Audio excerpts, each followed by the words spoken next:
সব নবীদের একটি দোয়া, সব নবীরা একটা দোয়া করতেন, রাসূল ওই দোয়াটা সবচেয়ে বেশি করেছেন। রাব্বানা আতিনা ফিদ দুনিয়া হাসানাতাও ওয়া ফিল আখিরাতি হাসানাতাও ওয়া কিনা আযাবান নার। আমিন বলেন। আতিনা আমাদের সবাইকে দেন, শুধু মুসলমানকে নয়, যত মানুষ সবাইকে দেন। ফিদ দুনিয়া হাসানা, দুনিয়ার জীবনটা সুন্দর করে দেন, আখিরাতের জীবন সুন্দর করে দেন। আমাদের সবাইকে জাহান্নামের আগুন থেকে আপনি বাঁচিয়ে দেন। মরা লাশ যখন সামনে নিয়ে দাঁড়ান, তখন একটা শব্দ মরা লাশের জন্য বলেন, আর বাকি সব সমস্ত মানুষের জন্য। আল্লাহুম্মা গফিরলি হাইয়িনা ওয়া মাইয়িতিনা ওয়া শাহিদিনা ওয়া গায়িবিনা ওয়া সগীরিনা ওয়া কাবীরিনা ওয়া যাকারিনা ওয়া উনসানা।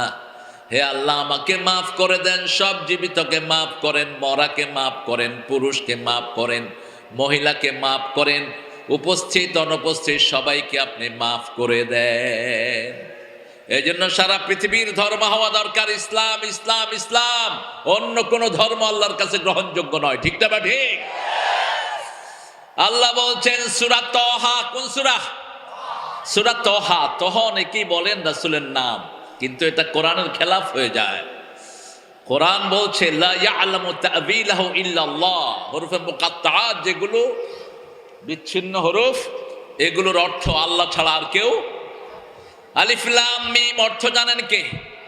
ইয়াসিন অর্থ জানেন কে? তারপরে অনেক মুফাসসিরিনে কেরাম লিখেছেন তাহা ইয়াসিন রাসূলকে বোঝানো হয়েছে।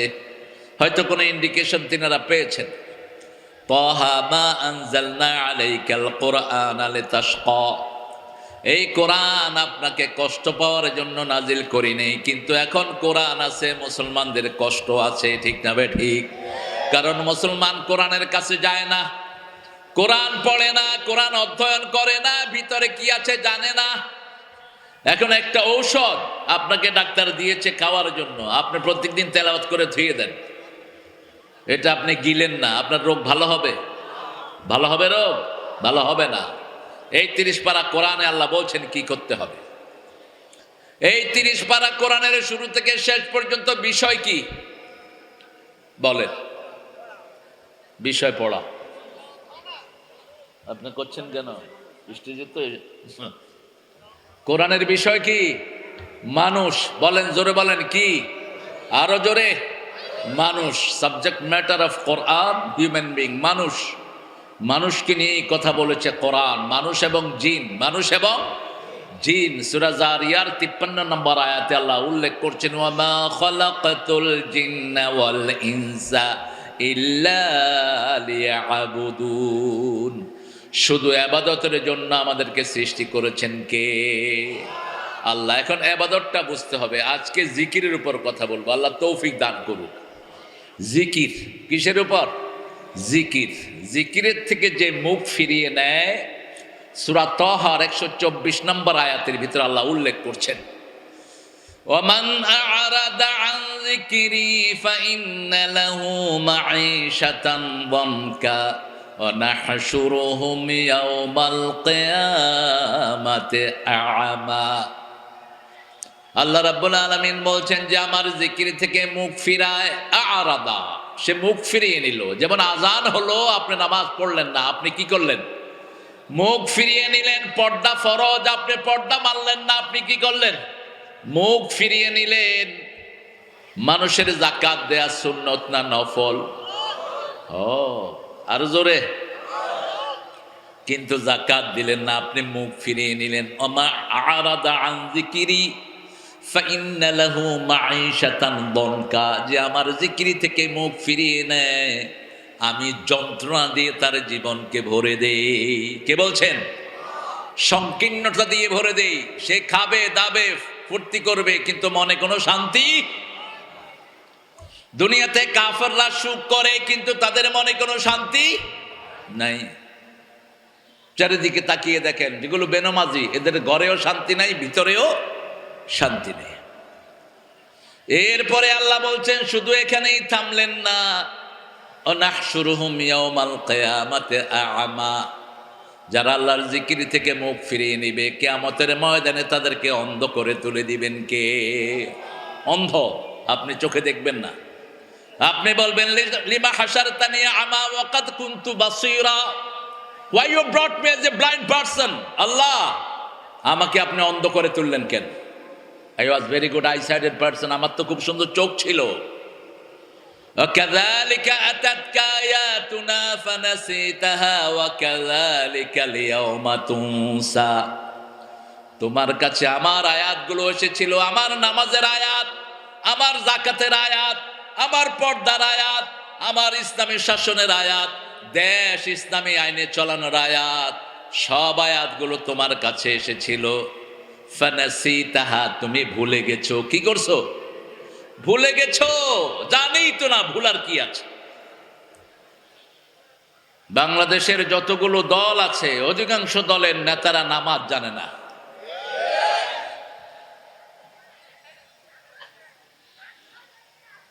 একজন দলের নেতাকে জিজ্ঞেস করবেন হুজুর কয়টা ফরজ? আল্লামা সাইদি খুব মজার কথা বলতেন।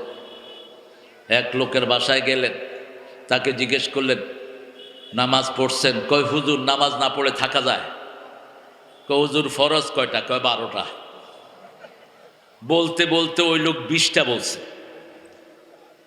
শেষে সাইদি সাহেব বললেন যে ব্যাপারটা কি? আপনি কইছেন 12টা, এখন দেখি 20টা কইছেন। কয় আছে আরো, কমায় কইতেছে। কি পোড়া কপাল!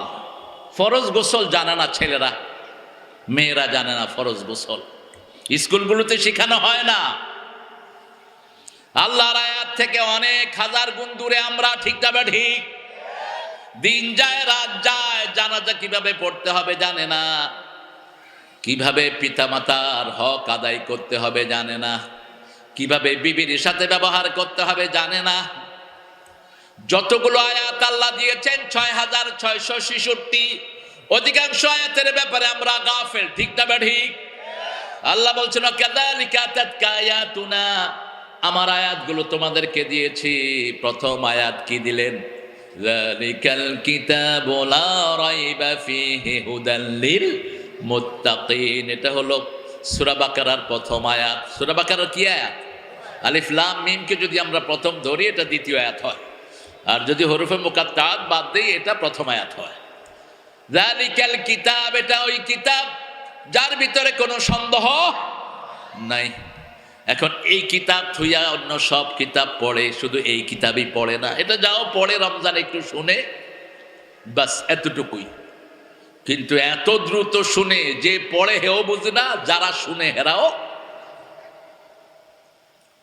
কি পড়ে, শুধু দৌড়াতে থাকে। আল্লাহ রাব্বুল আলামিন বলছেন, শুধু এই আয়াতের ব্যাপারে বলছেন জিকির কাকে বলে। এবার আমরা ব্যাখ্যা নেব কোরআন থেকে। কিসের থেকে ব্যাখ্যা নেব? কোরআন থেকে। সূরা হিজরের 9 নম্বর আয়াতে আল্লাহ বলছেন, ইন্না নাহনু নাযালনাল যিকরা ওয়া ইন্না লাহু লাহাফিজুন। কোরআনকে জিকির করে নাজিল করেছি, এই কোরআনকে হেফাজতের দায়িত্ব নিয়েছেন কে? কোরআন হেফাজত করবে যারা, তাদেরকে হেফাজত করবেন কে? একটা দলকে বাংলাদেশে নিষিদ্ধ করে দেয়া হয়েছিল, ওই দলকে আবার সিদ্ধ করে দিয়েছেন কে? আল্লামা সাইদি সাহেবকে চিনেন তো আপনারা, না? আপনাদের চাপাইতে আসতেন তো, তিনি খুব আসতেন। তিনি বলছিলেন যে আমাকে যদি কেউ মেরে ফেলে, যেই হোক, 1 বছরের মধ্যে ওই দলের কোনো চিহ্ন বাংলাদেশে থাকবে না। যে মাহফিলের কথাটা বলছিলেন আমি পাশেই বসা, ওনার বগুড়ার বনানীর মাহফিল। কত আগে দেখেন, প্রায় 20 বছর 15 বছর আগে। আবার তিনি বলে গেছেন, এই বাংলাদেশ একটা শান্তির দেশ, এখানে যারা কোরআন দিয়ে দেশ চালাতে চাইবে তাদের উপর বিপদ মুসিবত আছে না নাই? কত রকমের কষ্ট তাদেরকে সহ্য করতে হয়। সব নবীরা কষ্ট সহ্য করেছেন, আমরাও কষ্ট সহ্য করতে রাজি। আমার রাসূল মায়ের খেয়েছেন, আমরাও মায়ের খেতে রাজি। সব নবীদের উপর অত্যাচার এসেছে, আমাদের উপরে অত্যাচার আসবে কোরআনের জন্য, এতে আমাদের মন খারাপ নয়, ঠিক না বা ঠিক? চাপাইতে বোধহয় অত্যাচার আসে নাই। এই মাহফিল কমিটির বহু ছেলে এলাকায় থাকতে পারে নাই, এলাকায় থাকতে পারে নাই, পালিয়ে পালিয়ে বেরিয়েছে, কিন্তু তারা প্রতিশোধও নেয়নি। কারণ ইসলামের জন্য যদি কেউ মাফ করে দেয়, আল্লাহ আরো বড় রেজাল্ট দান করে, ঠিক না বা ঠিক? প্রতিশোধ আছে যেখানে, হিংসা আছে সেখানে, আর ক্ষমা আছে যেখানে, উদারতা আছে সেখানে। আল্লাহ রাব্বুল আলামিন বলছেন, যদি আমার কোরআনকে হেফাজত করো। আপনারা বলেন তো, এই বাংলাদেশের মধ্যে কোন দলের লোকেরা সবচেয়ে বেশি কোরআন পড়ে? কষ্ট পাবেন না তো? একটু খোলামেলাই কথা বলছি। কোন দলের লোকেরা সবচেয়ে বেশি মায়ের খেয়েছে গত 17 বছর? কোন দলের লোকদেরকে ফাঁসি দিয়ে দেয়া হয়েছে? বেছে বেছে 5 জন মানুষকে ফাঁসিতে ঝুলানো হলো। এই 5 জনের সাথে আমি ছোটবেলা থেকেই আমি দেখে আসছি 5 জনকে। আল্লাহ 5 জনকে আপনি মাফ করে দেন। সালাউদ্দিন কাদের চৌধুরীকেও কাছ থেকে দেখেছি, আল্লাহ তাকেও আপনি মাফ করে দেন। আমরা আল্লাহর কিতাবকে নিয়ে থাকবো, কোরআনের বাহিরে আমরা যাব না। রাজি আছেন না নাই? এখন আমরা বলবো, আল্লাহ কোরআন সহজ না কঠিন? আমাদের দেশে এক জাতীয় লোক আছে, ওরা বলে কোরআন কঠিন, কোরআন তুমি পড়ো না, আলেমরা কোরআন পড়বে, তুমি শুধু শুনে থাকো। কিন্তু সূরা কামার, কোন সূরা? সূরা কামার কোন সূরা? সূরা কামারের 17, 22, 32, 40 এই 4টা আয়াতে আল্লাহ একটা কথা বলেছেন। 4টা আয়াতে কয়টা কথা? একটা কথা বলেছেন, ওয়ালাকাদ ইয়াসসারনাল কুরআনা লিযিকির ফাহাল মিন মুদ্দাকির। কোরআনকে জিকিরের জন্য সহজ করেছি, কে আছো এই জিকির করবে? কোরআনের মতো এত সুন্দর জিকির আর কোথাও হয় না। যখন নামাজে দাঁড়াই সূরা ফাতিহা বলতে দিলে পড়া আসে না, কিন্তু যখনই নামাজে দাঁড়াই আলহামদু বললেই পুরা সূরা আল্লাহ জবানে এনে দেয়, ঠিক না বেঠি? রমজান মাসে এতবার এই কোরআন শুনি, কিন্তু কোনো বিরক্তি ধরে না। যত হুজুরের কাছে যত রকম কোরআন শুনি, সূরা ফাতিহা এক এক হুজুর পড়ে, এক এক রকম মজা লাগে। সহজ করে দিয়েছেন কে? হাফেজরা 30 পারা পড়ে, কোনো সমস্যা হয় না। কিভাবে হাফেজরা পড়ে? হাফেজরা যখন চেষ্টা করে তাদের ভিতরে কোরআন ঢুকিয়ে দেন কে? রাসূল সাল্লাল্লাহু আলাইহি ওয়াসাল্লাম ইবনে মাসউদকে বলতেন, উতলু আলাইয়া মিনাল কোরআন। ইবনে মাসউদ, তুমি আমার উপর কোরআন তেলাওয়াত করো। ইবনে মাসউদ রাদিয়াল্লাহু আনহু বলতেন, আকরা ওয়া আলাইকা উনজাল ওয়া আলাইকা নাজাল। আমি আপনার উপর পড়বো, অথচ আপনার উপর কোরআন নাজিল হয়েছে, আমি পড়বো। রাসূল সাল্লাল্লাহু আলাইহি ওয়াসাল্লাম বললেন, আমি অন্যের কাছে তেলাওয়াত শোনাকে পছন্দ করি। আমরা বললাম, আল্লাহ এই কোরআন শুনলেও কি কোনো সওয়াব দিবেন নাকি? এমন একটা কিতাব পৃথিবীতে আর দ্বিতীয়টা হয় না, যেটা ধরলে সওয়াব, শুনলে সওয়াব, মানলে সওয়াব। কত সওয়াব সেটাও কোরআনে আছে না নাই? ধরলে সওয়াব, মানলে সওয়াব, দেখলে সওয়াব। আল্লাহ, আমরা বললাম, আল্লাহ শুনলে কত সওয়াব?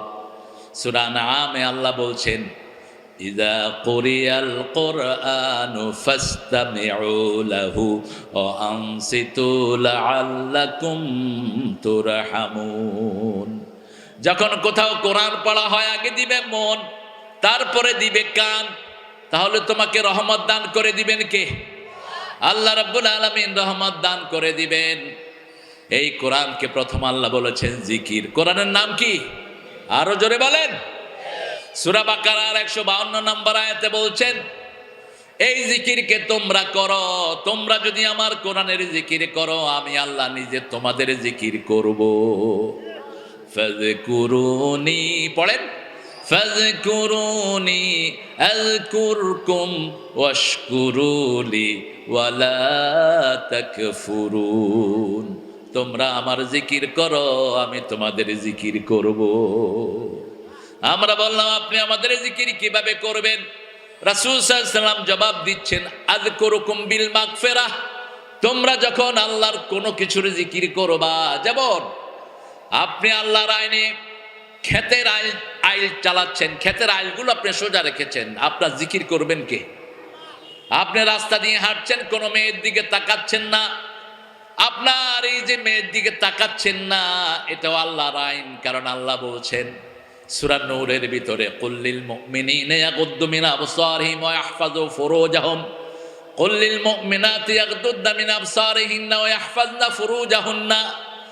পুরুষদেরকে বলে দাও তারা যেন চক্ষুটাকে অবনত রাখে, লজ্জাস্থানকে হেফাজত করে। মেয়েদেরকে বলে দাও মেয়েরা যেন চক্ষুটাকে হেফাজত করে, লজ্জাস্থানকে হেফাজত করে। কার কথা? একটার সাথে আরেকটা লিঙ্ক। চোখ প্রথম দেখে, তারপরে মন সিদ্ধান্ত দেয়। ঠিক আপনি ভিডিওতেও দেখবেন না, আপনি মোবাইলেও দেখবেন না, যেটা দেখা নিষেধ সবখানে নিষেধ। ঠিক না? ঠিক।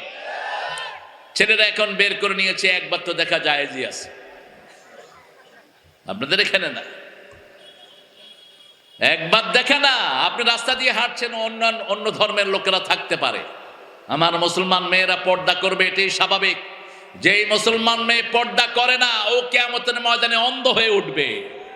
যে মুসলমান ছেলে নামাজ পড়ে না, কিয়ামতে অন্ধ হয়ে উঠবে। আল্লাহর জিকির যেটাই ছাড়বেন, সেটার জন্য আল্লাহ কি করে দিবেন? অন্ধ করে দিবেন। শুধু সেটা নয়, সূরা বনী ইসরাঈলের 97 নম্বর আয়াতের মধ্যে আল্লাহ রাব্বুল আলামিন বলছেন, অনাহশুরুহুম ইয়াউমাল কিয়ামাতি আলা উজুহিহিম উমিয়ান ওয়া বুকমান ওয়া সুম্মা। আল্লাহ রাব্বুল আলামিন বলছেন, যারা আমার কোরআন মানে না, যারা আমার ইসলাম মানে না, কিয়ামতের ময়দানে আমি তাদেরকে একত্রিত করে দেব। প্রথম তারা থাকবে অন্ধ, তারপরে তারা থাকবে বধির। বধিরে আপনারা কি বলেন? বহিরা। সারসে কাম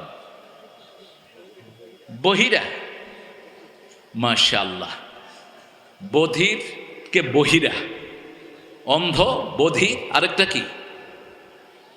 বোবা, কথা বলে না, ব্যা করে। এটা কি? কালা। এটা কি? কালা। তাহলে অন্ধ, তারপরে কানেরটা হলো বহিরা আর কালা। কি থাকলো? আর কিছুই থাকলো না। এখন চিন্তা করেন, কারা কারা এই অবস্থায় আল্লাহর কাছে উঠতে চান? কোরআন মানেন তো? বিশ্বাস হয়? দেখি কার কার হয় না, একটু হাত তুলুন তো।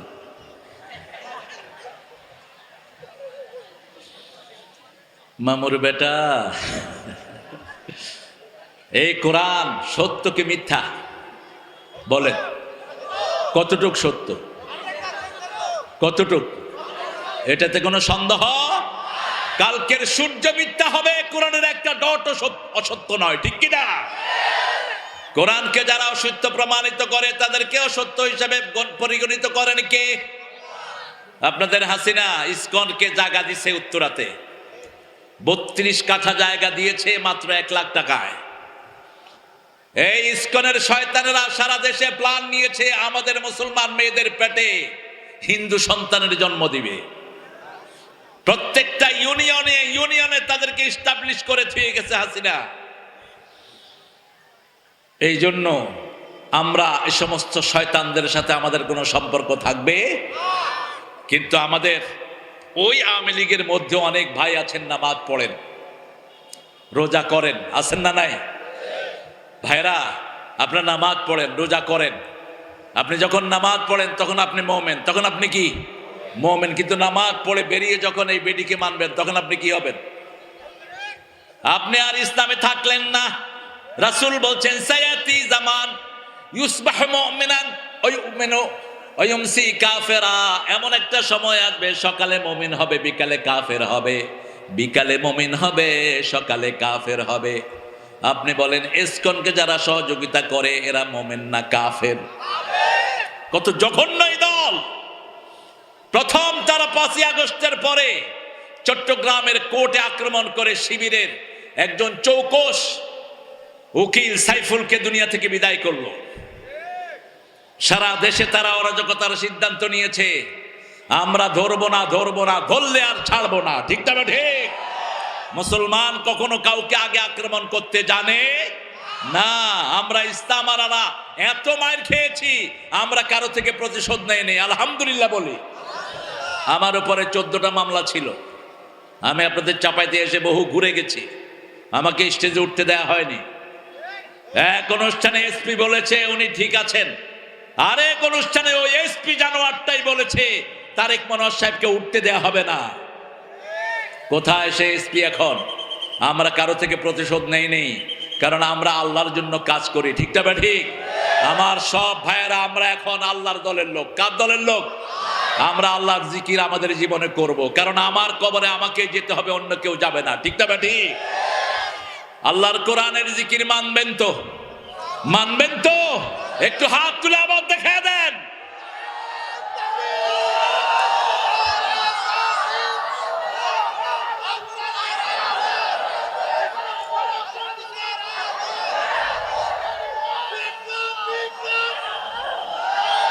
আল্লাহ আমার ভাইদেরকে কবুল করুন।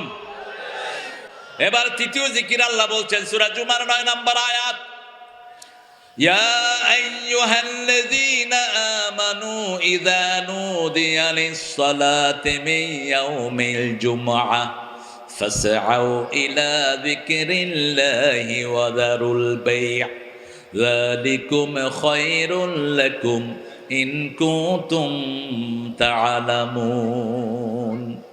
আল্লাহ বলছেন ও মুমিনেরা, আমরা মুমিন। আমরা কি? আরো জোরে বলেন। মুমিন আছে যেখানে নামাজ আছে, নামাজ নাই যেখানে ঈমান নাই সেখানে। আপনি এশা ছেড়ে দিয়েছেন, এশা আপনি কাফের।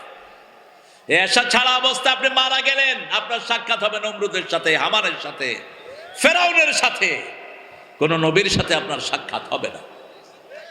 এই জন্য 5 ওয়াক্ত নামাজ পড়তে হবে। কয় ওয়াক্ত? সূরা বনী ইসরাঈলের 79 নম্বর আয়াতের ভিতরে আল্লাহ বলে দিয়েছেন কখন থেকে কখন নামাজ পড়বা। কিমিস সালাতা লিদুলুকিশ শামসি ইলা গাসাকিল লাইলি ওয়া কুরআনাল ফাজর ইন্না কুরআনাল ফাজরি কানা মাশহুদা। সূর্য ওঠার আগ থেকে নিয়ে অস্ত যাওয়ার কিয়দাংশ পর পর্যন্ত তোমরা নামাজ কায়েম করো, ফজরের কোরআন পড়ো। ফজরের কোরআন তোমাদের জন্য কিয়ামতের ময়দানে সাক্ষী হয়ে যাবে, দুনিয়াতেও সাক্ষী, আখিরাতেও সাক্ষী। এজন্য ফজর যারা পড়ে এদের কামাই রুজির দায়িত্ব নিয়ে নেন কে? ফজর যারা পড়ে এদের দায়িত্ব নেন কে?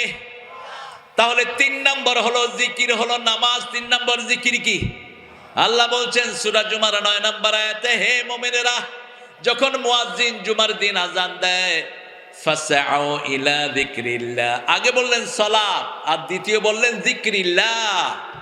প্রথম বললেন তোমরা নামাজের জন্য যখন আযান দেয়া হয় ফাসআউ ইলা যিকরিল্লাহ, আল্লাহর জিকিরের দিকে যাও, কারণ নামাজের শুরু থেকে শেষ পর্যন্ত জিকির হয় কার? আরো জোরে বলেন।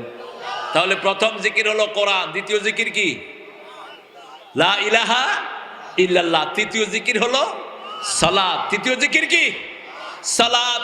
রাসূলের কাছে একজন সাহাবী আসলেন, এসে বললেন ইয়া রাসূলুল্লাহ, আমাকে কিছু কথা আল্লাহর জন্য শিখিয়ে দেন।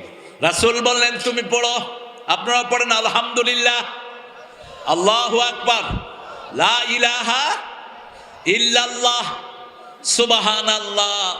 এই 4টা কালেমা রাসূল তাকে শিখিয়ে দিলেন। তিনি খুব ভালো করে মুখস্থ করে চলে যাচ্ছেন। মসজিদে নববীর গেটের সামনে গিয়ে মনে হলো এই 4টাই তো আল্লাহর জন্য। কার জন্য? আল্লাহর জন্য। আমার জন্য কি? আবার ঘুরে আসলো, ইয়া রাসূলুল্লাহ, এই 4টা তো আল্লাহর জন্য, সুবহানাল্লাহ, আলহামদুলিল্লাহ, আল্লাহু আকবার, লা ইলাহা। সুবহানাল্লাহ মানে হলো সবচেয়ে পবিত্র কে? আল্লাহু আকবার মানে হলো সবচেয়ে বড় কে? সব প্রশংসার মালিক কে? আম ভালো মিষ্টি, প্রশংসা কার? সুবহানাল্লাহ, আলহামদুলিল্লাহ, আল্লাহু আকবার, লা ইলাহা ইল্লাল্লাহ, আইন চলবে কার? মানুষ যে কত বেকুব দেখেন। ইউনূস মহিলা কমিশন একটা গঠন করলো, ডক্টর ইউনূস। এই মহিলা কমিশনের যে কয়টা বেটিরে লাগাইছে, সবগুলো মহিলা 14টা কোরআনের আয়াতের বিরুদ্ধে তাদের নারী কমিশনের 345 পৃষ্ঠা পেশ করেছে। আরো আসতে কন নাউজুবিল্লাহ। কিন্তু ইউনূস যখন এটা দেখলো, বলল যে দারুণ কমিশন এটা স্থাপিত হয়েছে, মহিলাদের বিরাট উন্নতি হবে। কারণ ইউনূস ইসলামের কিচ্ছু জানে না। একদম গন্ডমূর্খ। ইসলামের ব্যাপারে সে জিরো। কালকে দেখলাম ইটালির এক বেটির সাথে এমনি করে হাত মিলে একেবারে পেটের ভিতরে ঢুকে আছে। একটু জ্ঞান রাখ মূর্খ। রাসূল বলছেন যে পুরুষ কোন নারীর সাথে হাত মিলায় অথবা নারীর কোন অংশে স্পর্শ করে, মাথায় পেরাক মারলে যেরকম ক্ষতি হয় ওরকম তার ঈমান ধ্বংস হয়ে যায়। পেরাক চিনেন তো? হ্যাঁ, পেরাকের কি কর? কাটা। এই পেরাক যদি এখানে মারে জীবন বাঁচবে তো? রাসূল বলছেন মাথায় পেরাক মারলে যেরকম ক্ষতি হয়, কোন পুরুষের সাথে যদি কোন নারীর শরীর লাগে তার ঈমান এরকম ধ্বংস হয়ে যায়। নারী কমিশনের এই বেটিরা প্রথম কোরআন আয়াতের উপর হাত ধরেছে। আল্লাহ রাব্বুল আলামিন বলছেন সূরা আনআমের 54, আরাফের 54 নম্বর আয়াত, আলা লাহুল খালকুল আমর, সৃষ্টি যার, হুকুম চলবে। আমাদেরকে বানাইছেন কে? আমরা যে আল্লাহর সৃষ্টি, এই ব্যাপারে কারো সন্দেহ নাই, ঠিক তবে ঠিক। হিন্দু ভাইয়েরাও বলে আমরা সৃষ্টিকার, খ্রিস্টানরাও বলে সৃষ্টিকার, মক্কার কাফেররা বলতো মান খালাকাস সামাওয়াতি ওয়াল আরদ, আকাশ জমিন সৃষ্টি করেছে কে? তারা বলতো সায়াকুলুন আল্লাহ, তারা বলতো সব আল্লাহর সৃষ্টি। তাহলে মূর্তির সামনে যাও কেন? সূরা জুমারের ভিতরে তারা জবাব দিয়েছিল ইউকাররিবুনা ইলাল্লাহি যুলফা, আমরা মূর্তির কাছে যাই যাতে মূর্তিগুলো আমাদেরকে আল্লাহর কাছে নিয়ে যায়। অথচ আল্লাহর কাছে যাইতে কোনো ভায়া মিডিয়ার কোনো দরকার। যেমন আমাদের নামাজে আমরাই সূরা পড়ি, ঠিক না ঠিক? আমরাই তাসবিহ পড়ি, আমরাই রুকু করি, যা কিছু চাই আমরা কার কাছে চাই? আল্লাহর কাছে চাই। ভায়া মিডিয়ার কোনো দরকার? এই মাটির মূর্তি কিভাবে মানুষকে নিবে? আল্লাহ রাব্বুল আলামিন সেজন্য স্পষ্ট করে বলছেন মূর্তির সামনে যাবে যারা, দুনিয়াও শেষ আখিরাতও। প্রতি জুমাতে রাসূল সূরা হজের 30 নম্বর আয়াতের শেষ অংশ পাঠ করতেন প্রত্যেক জুমাতে, ইজতানিবুর রিজ্জা মিনাল আওসাম ইজতানিবু কাওলা জুর, তোমরা মূর্তি পূজা থেকে বাঁচো, তোমরা মিথ্যা কথা থেকে বাঁচো। মিথ্যা আছে যেখানে মূর্তি আছে, মূর্তি আছে যেখানে মিথ্যা আছে। হিন্দু ভাইরা, আপনাদের কোন কিতাবে মূর্তি পূজার পক্ষে একটা লাইন নাই। আপনাদের 7টা কিতাবে মূর্তি পূজার পক্ষে একটা লাইনও নাই। বরং এসেছে যারা মূর্তি পূজা করে তারা পৃথিবীর সবচেয়ে খারাপ মানুষ।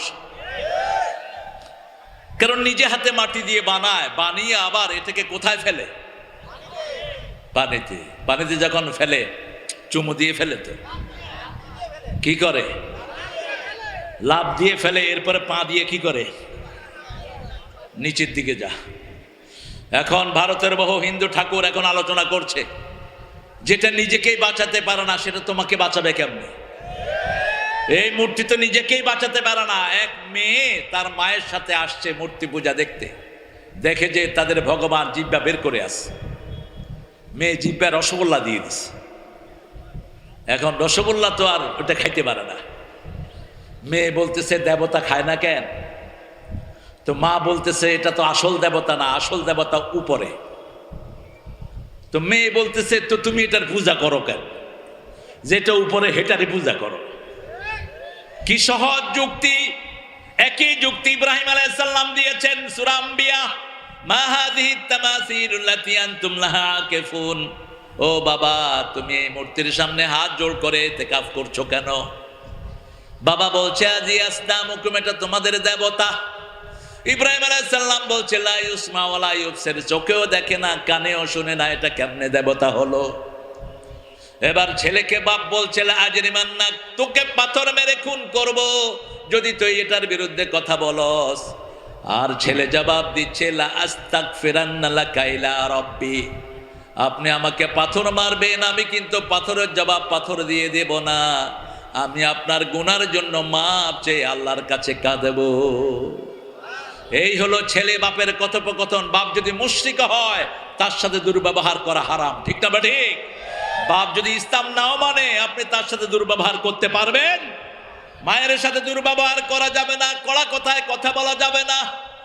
ইব্রাহিম আলাইহিস সালামের সব চলে গেল মেলায়, তিনি থাকলেন। থেকে দেখলেন এক এক মূর্তি কি অবস্থায় দাঁড়িয়ে আছে, সামনে খাওয়াগুলো কেউ খায় না। তিনি গিয়ে বলেন আলা তাকুলুন, এইগুলো খা, এগুলো কি? ফামা লাকুম লা তানতিকুন, আরে খায় না, কোথাও দেখি কয় না। ছোট্ট ইব্রাহিম এবার দিলেন কি দিলেন? আপনি আপনার ছেলেকে ভাত দিলেন, ছেলে ভাতও খায় না, আপনি জিজ্ঞেস করছেন খাস না কেন, কথাও কয় না, এখন কি করবেন? হ্যাঁ, মাইর। হ্যাঁ, এখন মাইর দরকার, সামনে আসতেছে মাইর। ইসলাম নিয়ে যারা 2 নম্বরই করছো, সামনে মাইর খাওয়ার জন্য তৈরি হও। ইমাম মেহেদী আসবে, ডাক দিবে, না শুনলে ঝাড়ু পিটা করে নিয়ে যাবে সবগুলো টেনে মক্কা শরীফ। সারা পৃথিবীতে সবচেয়ে বেশি মার খাচ্ছে কারা? জোরে বলেন। মনে হয় লুটের মাল। হাত সোজা করে বন্দুকের গুলি তাক করে মুসলমান মেরে। এই দিন থাকবে না। যেমন আমার নবী সাল্লাল্লাহু আলাইহি ওয়াসাল্লাম 13 বছর মায়ের খেয়েছেন, 10 বছর প্রতিবাদ করেছেন, 10 লক্ষ বর্গ মাইল ইসলামে চলে এসেছে। তবে আগে কখনো আমরা আক্রমণ করব না, আক্রান্ত হলে জবাব দেব, ঠিক না ঠিক? মনে করো না মুসলমান দুর্বল, মুসলমান শুধু ধৈর্য ধারণ করে কার জন্য? আল্লাহর জন্য। আমরা কারো উপর চড়াও হব না। আমাদের সিদ্ধান্ত একসাথে, আমরা সিদ্ধান্ত নেব, আমরা কোরআনের সামনে রেখে আমরা আমাদের পথ চলবো, ঠিক না ঠিক? আমরা বিচ্ছিন্ন কোনো কাজ করব না। যেমন আমরা নামাজে ইমাম মানি, সমাজে ইমাম মানি, জানাজা ইমাম মানি, সবখানে ইমাম মানি। আমরা যখন কোন রাষ্ট্রের পরিবর্তন করব সেখানেও ইমাম মানতে হবে, ঠিক না ঠিক? এবার যখন খায় না তখন থাপ্পড় মারলো, মারতে মারতে সবগুলোর মাথা শেষ, পা শেষ, হাত শেষ। নমরুদ এসে দেখে সর্বনাশ। মান ফাআলা হাযা বিআলিহাতিনা ইয়া ইব্রাহিম। লোকেরা বলল এটা করলো কে? সব লোকেরা বলল একটা যুবক আছে, তার নাম ইব্রাহিম। তার নাম কি? এগুলোর বিরুদ্ধে মাঝে মধ্যে কথা বলে। তুহুম বিআয়ুনিন নাস, তাকে নিয়ে আসো। ইব্রাহিম আলাইহিস সালামকে নিয়ে আসলেন। পৃথিবীর সবচেয়ে সুন্দর মানুষের একজন, সবচেয়ে সুন্দর ছিলেন আদম, তারপরে ছিলেন ইব্রাহিম আলাইহিস। ইব্রাহিম আলাইহিস সালামের পুরো সৌন্দর্য পেয়েছেন মুহাম্মদ রাসূলুল্লাহ। এবার তিনাকে জিজ্ঞেস করলেন মান ফাআলা হাযা বিআলিহাতিনা ইয়া ইব্রাহিম, হে ইব্রাহিম আমাদের ইলাহগুলোর সাথে এই আচরণ করলো কে? ইব্রাহিম আলাইহিস সালাম বলছেন বাল ফাআলা কাবীরুহুম। কি সুন্দর উত্তর দিচ্ছে দেখেন, বাল ফাআলা কাবীরুহুম, তোমাদের বড়টা করছে, তোমাদের বড়টা করছে। এখন নমরুদ নিচের দিকে মাথা, নমরুদ যেখানে মন্ত্রীবর্গ সেখানে। ইব্রাহিম আলাইহিস সালামের বাপ ছিলেন ধর্মমন্ত্রী। কি মন্ত্রী? ধর্মমন্ত্রী। সুম্মানু কিসু আলা রুসিম, সবগুলোর মাথা নিচের দিকে আর ইব্রাহিমের মাথা উপরের দিকে। সুবহানাল্লাহ। কারণ যারা আল্লাহকে সেজদা দেয় তাদের মাথা উপরে থাকে, যারা আল্লাহকে সেজদা দেয় না, পৃথিবীর যা কিছু পায় তারা সব কিছুর সাথে মাথা নোয়ায়, ঠিক না ঠিক? আমরা আল্লাহর ইবাদত করি এজন্য ভালো ভালো জিনিস খাই, আর যারা শিরক করে তারা গরুর মুতো খায়। কি নোংরা খাওয়া! এটা দিয়ে আবার গোসলও করে। দেখেন নাই তো আপনারা?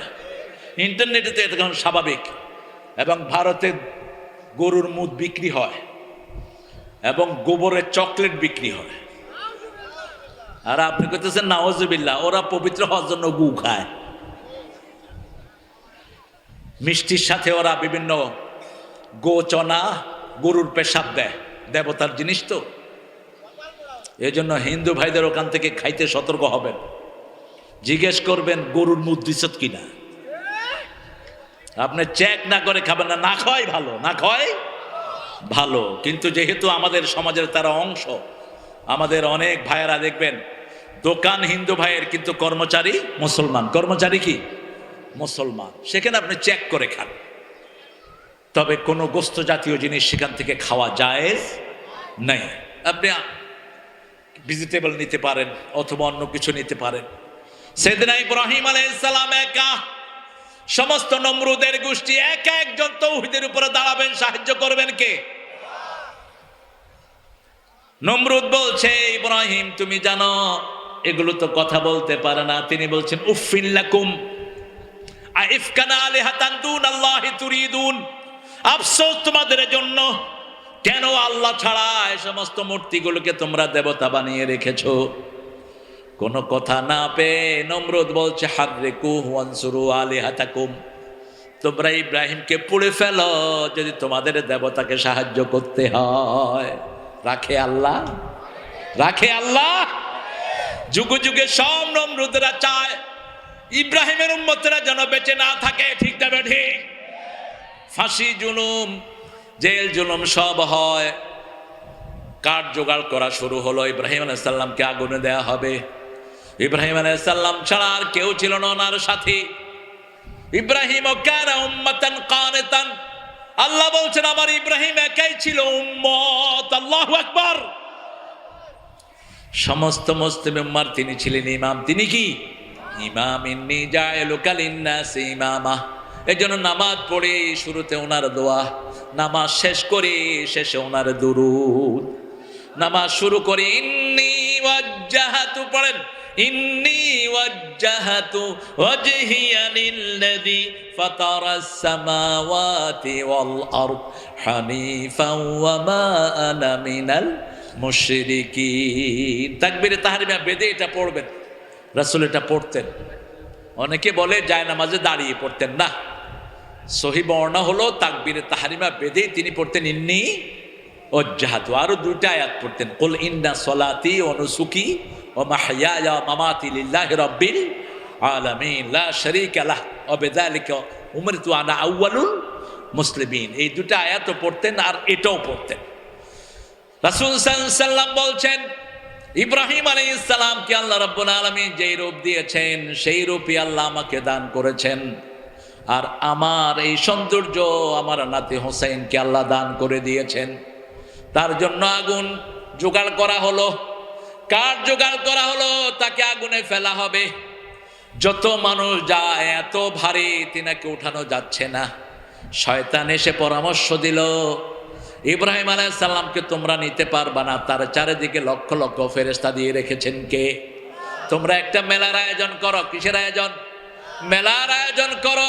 মেলায় ছেলে মেয়ে একসাথ হবে, সেখানে অসংখ্য ফেরেশতারা বিদায় নিবে। কারণ হারাম কাজ চলে যেখানে ফেরেশতারা থাকে না, সেখানে বেপরদিকি থাকে যেখানে ফেরেশতা থাকে না, কুত্তা থাকে যেখানে ফেরেশতা থাকে না, সেখানে আপনি ছবি রাখবেন ঘরের ভিতরে ফেরেশতা থাকবে না। আপনি উলঙ্গ হবেন, ফেরেশতা থাকবে না। আপনি উলঙ্গ জিনিস দেখবেন, ফেরেশতা থাকবে না। মেলার আয়োজন করা হলো, তারপরেও তিনাকে উঠানো যাচ্ছে না। এত জোরে আগুন জ্বলছে, তারা সিদ্ধান্ত নিল দূর থেকে এরকম পিক মেরে ওনাকে ফেলে দেয়া হবে। ইব্রাহিম আলাইহিস সালাম একা, ওনার একমাত্র সাথীকে। এবার শয়তান পরামর্শ দিল, ইব্রাহিমের জামা খুলে ফেলো। ইব্রাহিম আলাইহিস সালামের জামা খোলা হচ্ছে, তিনি কাঁদা শুরু করলেন। আল্লাহ বললেন, কেঁদো না ইব্রাহিম, কিয়ামতের ময়দানে যখন সব মানুষকে তোলা হবে, আমি প্রথম তোমাকে আমি পোশাক পরিয়ে দেব। জান্নাত থেকে পোশাক পাঠানো হলো, সেই পোশাক তাকে পরিয়ে দেয়া হলো। ছুঁড়ে মারা হলো তাকে আগুনের ভিতরে। যখন তিনি আগুনের দিকে যাচ্ছেন, জিবরাইল আমিন এসে বলছেন, ইব্রাহিম আমার কাছে সাহায্য চাও। ইব্রাহিম আলাইহিস সালাম বললেন, আল্লাহ কি তোমাকে পাঠিয়েছেন নাকি সাহায্য চাওয়ার জন্য? তিনি বলছেন না। ইব্রাহিম আলাইহিস সালাম উত্তর দিচ্ছেন, ইন্নী ওয়াজ্জাহাতু, পড়েন, ইন্নী ওয়াজ্জাহাতু ওয়াজহিয়া লিল্লাযী ফাতারাস সামাওয়াতি ওয়াল আরদ হানিফাও ওয়া মা আনা মিনাল মুশরিকিন। শিরকের সাথে আমার কোনো সম্পর্ক। শিরক আছে যেখানে ঈমান নাই, শিরক আছে যেখানে গজব আছে। তিনাকে আগুনের ভিতরে ফেলানো হলো। এক হলো জান্নাতের পোশাক, দ্বিতীয় আল্লাহ রাব্বুল আলামিন সূরা আম্বিয়ার ৭৯ নম্বর আয়াত ৬৯ নম্বর আয়াত ছড়িয়ে দিলেন, কুলনা ইয়া নারু কুনি বারদাও ওয়া সালামান আলা ইব্রাহিম। আল্লামা ইকবাল এটার অনুবাদ করছেন, আজ ভি হো इब्राहिम का ईमान पैदा आगे कर सकती एक अंदाजे गुलिस्ता पैदा কবি ফররুক ব্যাখ্যা দিচ্ছেন আজ যদি হয় ইব্রাহিম আলাইহিস সালামের ঈমান বিদ্যমান আগুন হয়ে যাবে সুন্দর এক ফুলের বাগান ইব্রাহিম আলাইহিস সালাম বলছেন আমার জীবনের সবচেয়ে শ্রেষ্ঠ সময় হলো যখন আমি আগুনে ছিলাম সেই সময়টি সুবহানাল্লাহ যেমন আমার দেশের কিছু ওলি ফাঁসি কাস্তে যাচ্ছে কিন্তু মুখে হাসি এজলাসের লোকেরা জিজ্ঞেস করলো ওই কয়েদিরা জিজ্ঞেস করলো আপনি হাসেন কেন বলছে ওটা তো ফাঁসির দড়ি নয় ওটা জান্নাতের মালা মুচকি হেসে গিয়ে ফাঁসিতে ঝুলেছেন এই নজির আমার দেশে আছে না নাই যারা আল্লাহর জন্য ভালো আল্লাহকে ভালোবাসে কোরআনের জন্য ইসলামের জন্য জান দেয় এদের দুনিয়াতে হারানোর কিছুই কারণ রাসূল বলেছেন 5 ব্যক্তিকে কবরে প্রশ্ন করা হবে না কয় ব্যক্তি প্রথম ব্যক্তি নাবালক 2 নম্বর ব্যক্তি শহীদ 3 নম্বর ব্যক্তি রাতের বেলায় যারা সূরা মুলক পড়ে কোন সূরা মুলক পড়ে 4 নম্বর যেই মানুষের মৃত্যু হয় জুমার রাতে কোন রাতে জুমার রাতে তাদের কবরে কোনো প্রশ্ন উত্তর দিতে হবে 5 নম্বরে বলেছেন ইউয়াফাস সাবিরুনা বিগাইরি হিসাব যারা ধৈর্যশীল তাদেরকে বিনা হিসাবে maaf করে দিবেন কে সে আল্লাহ রাব্বুল আলামিন বলছেন তোমাদের জন্য প্রথম জিকির কোরআন দ্বিতীয় জিকির লা ইলাহা তৃতীয় জিকির আরো জোরে চতুর্থ জিকির সুবহানাল্লাহ আলহামদুলিল্লাহ আল্লাহু আকবার লা ইলাহা ইল্লাল্লাহ এবার আমরা বললাম এই জিকির কখন করব সূরা আহজাবের 41 নম্বর আয়াতে আল্লাহ বলছেন ইয়া আইয়ুহাল্লাযীনা আমানু যকুরুল্লাহা যিকরান কাসীরা ওয়া সাব্বিহুহু বুকরাতাও ওয়া আসীলা হে মুমিনেরা সকাল সন্ধ্যায় আল্লাহর তাসবিহ করো আর 24 ঘন্টা জিকির করো কার জিকির মানে হলো আল্লাহ যেটা করেছেন সেটাই করতে হবে অন্যটা করা যাবে যেমন আল্লাহর কোরআন জিকির আল্লাহ বলেছেন আমসিকুহুন্না বিল মারুফ ফারিকুহুন্না বিল মারুফ তোমরা যখন বিবিকে রাখবা সবচেয়ে সুন্দর ব্যবহার দিয়ে রাখবা আর বিবিকে যখন ছেড়ে দিবা সবচেয়ে সুন্দর আচরণ দিয়ে ছেড়ে দিবা আবার বললেন এটা বললেন সূরা তালাকের 2 নাম্বার আবার সূরা নিসার 19 নম্বরে বলছেন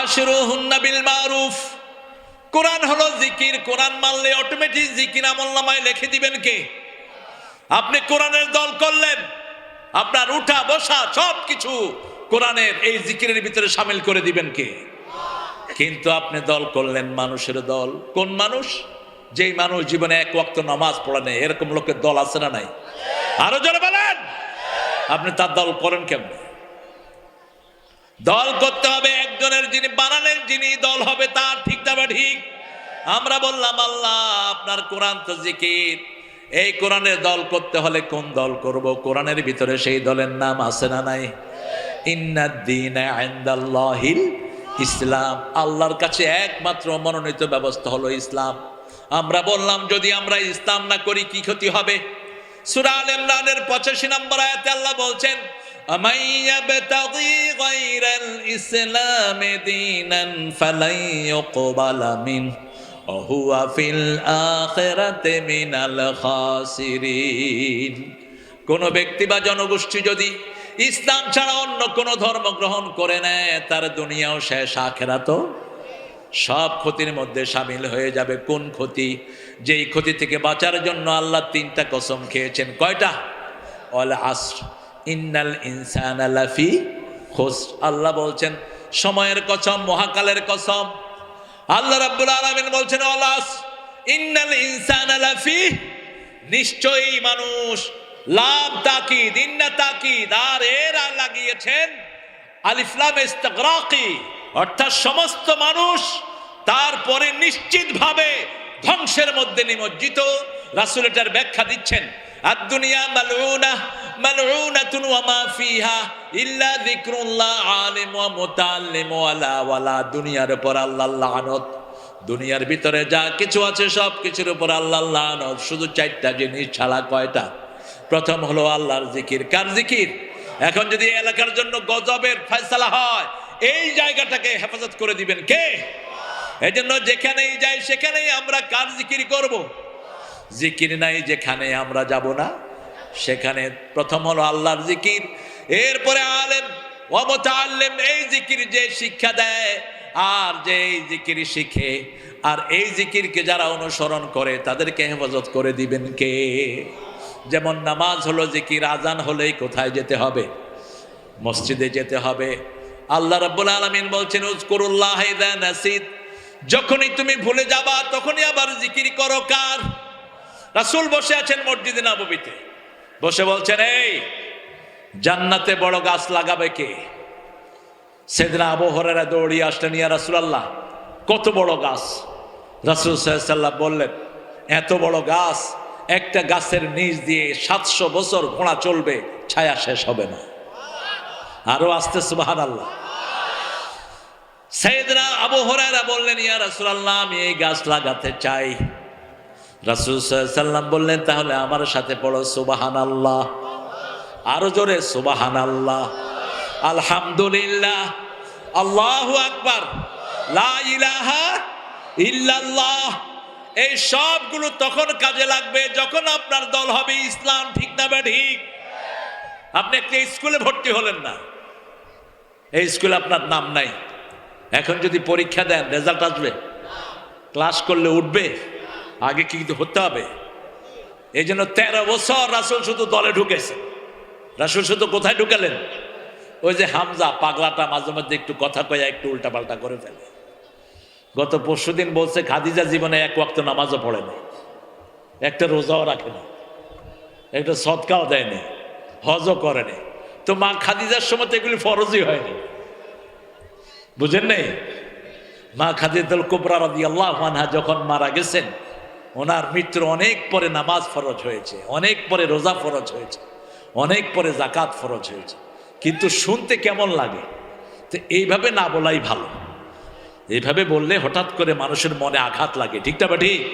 বলে কি আমরা নামাজ পড়তে পড়তে জান শেষ, তা হবে কি হবে না তার কোনো নিশ্চয়তা নাই।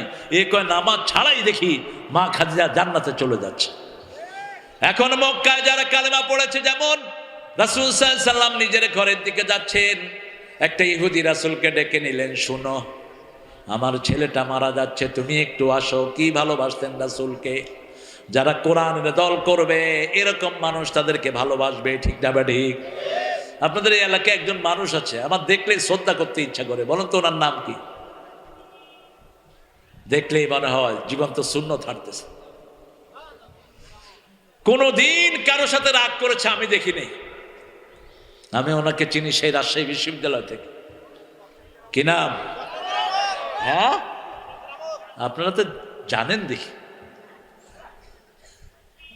এরকম আল্লাহ যেন আমাদের সব দলের ভাইদেরকে কোরআনের জন্য কবুল করেন। ভাই আপনাদের জন্য আমাদের কোনো হিংসা নাই।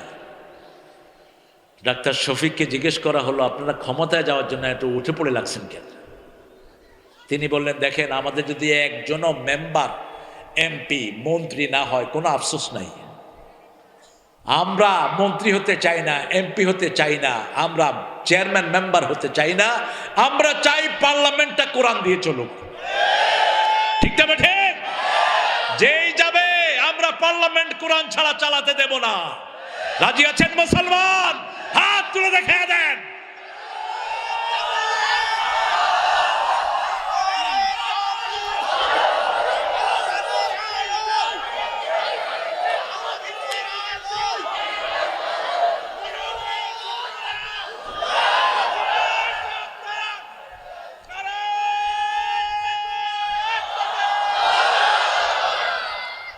তিনবার প্রধানমন্ত্রী ছিল বিএনপির, বড় দল, তারা পার্লামেন্ট গঠন করুক।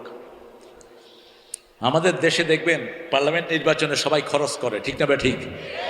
আর এই ফকিররা কি করে?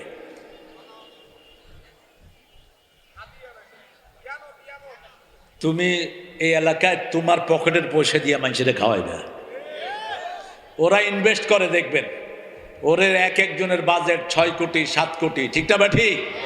তো ইনভেস্ট কি এমনি করে? কেন করে? কেন করে? একটা মেম্বার ইলেকশনে কোটি টাকা খরচ করেছে, এরকম নজির আসরা নাই। কেন করে?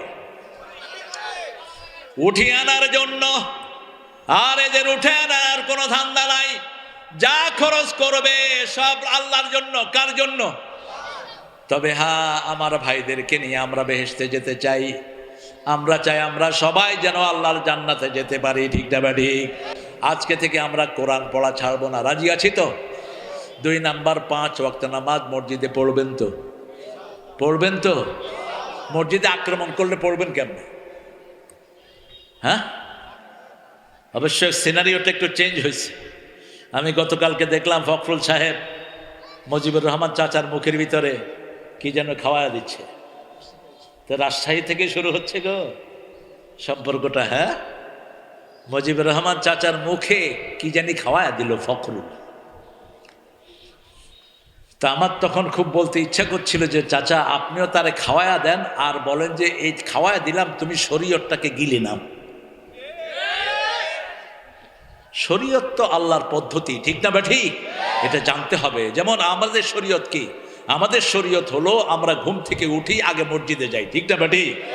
আমাদের শরীয়ত হলো আমরা যে কোনো কাজের আগে কার নাম বলি? আল্লাহর নাম। আমাদের শরীয়ত হলো আমাদের সন্তান যখন জন্ম নেয় আমরা তার কানে আজান দেই। ঠিক না ঠিক? তার মুখে মিষ্টি দেই, তার সুন্দর নাম রাখি, আকিকা দেই, আকিকার গোস্ত সবাইকে আমরা খাওয়ায় দিই। এটা আমাদের শরীয়ত। আমাদের শরীয়ত হলো 5 ওয়াক্ত আমরা কোথায় যাব? মসজিদে যাব। আজকে থেকে শপথ করবো আমরা মসজিদ ছাড়বো না। রাজি আছি তো? জান্নাতের চাবি কি? আরো জোরে। নামাজের চাবি কি? এই তো আপনারা আসছে। উজুর অনেক কিছু আমরা জানি না। আমরা উজু করেই মুছা শুরু করি, কিন্তু রাসূল জীবনে উজুর পানি মুছতেন না। মুসলিম শরীফের হাদিস, রাসূল বলছেন যখন তুমি ওযুর জন্য হাত ধো হাতের সগীরা গুনাহগুলো পড়ে যায়। যখন কুলি করো মুখের গুনাহ পড়ে যায়। যখন মুখ ধো মুখের গুনাহ পড়ে যায়। যতক্ষণ ওযুর পানি গায়ে থাকে ততক্ষণ গুনাহ ঝরতে থাকে।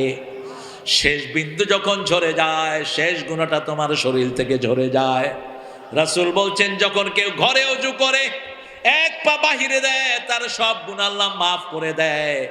দ্বিতীয় পা যখন মসজিদের দিকে যায় জান্নাত তার বাড়ির দিকে আসে।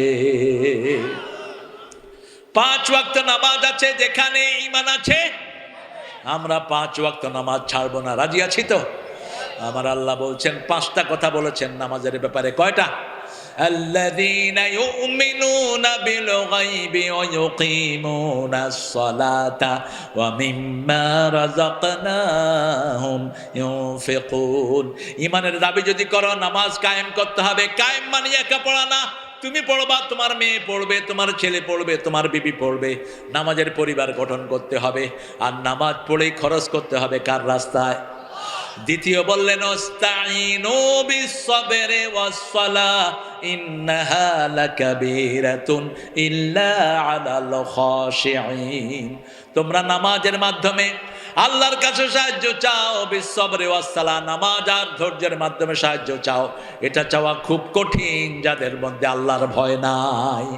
তৃতীয় বললেন ইয়া আইয়ুহাল্লাযীনা আমানু ইসতাঈনু বিস-সাবরি ওয়াস-সালাহ ইন্নাল্লাহা মা'আস সাবিরিন। তৃতীয় বললেন হে মুমিনেরা তোমরা নামাজ ধৈর্যের মাধ্যমে নামাজের মাধ্যমে আল্লাহর কাছে সাহায্য চাও। সেই ধৈর্যশীলদের সাথে থাকেন কে? কে থাকেন? পরিস্থিতি যা হয়েছিল দেশের, আমরা কেউ চিন্তা করিনি যে এই দেশটা আবার আল্লাহ এত সুন্দর করে দিবেন। ঠিক না বেটি? এখন কোনো ধরাধরি নাই, পুলিশকে কোনো চাঁদাবাজি নাই। ঠিক না বেটি? আগে পুলিশকে দেখলে সবচেয়ে দৌড়াইতো কারা বেশি? হুজুররা। কারা? হুজুররা। এই আপনাদের চাপাইতে প্রোগ্রাম করে যাওয়ার সময় অনেক হুজুর আমার রিপোর্ট করছে আমাদেরকে দৌড়ায়া। এক হুজুরের সারা রাত থানায় আটকায় রাখছে। মাত্র 3 লাখ টাকা দিয়া হুজুর মুক্ত হয়েছে।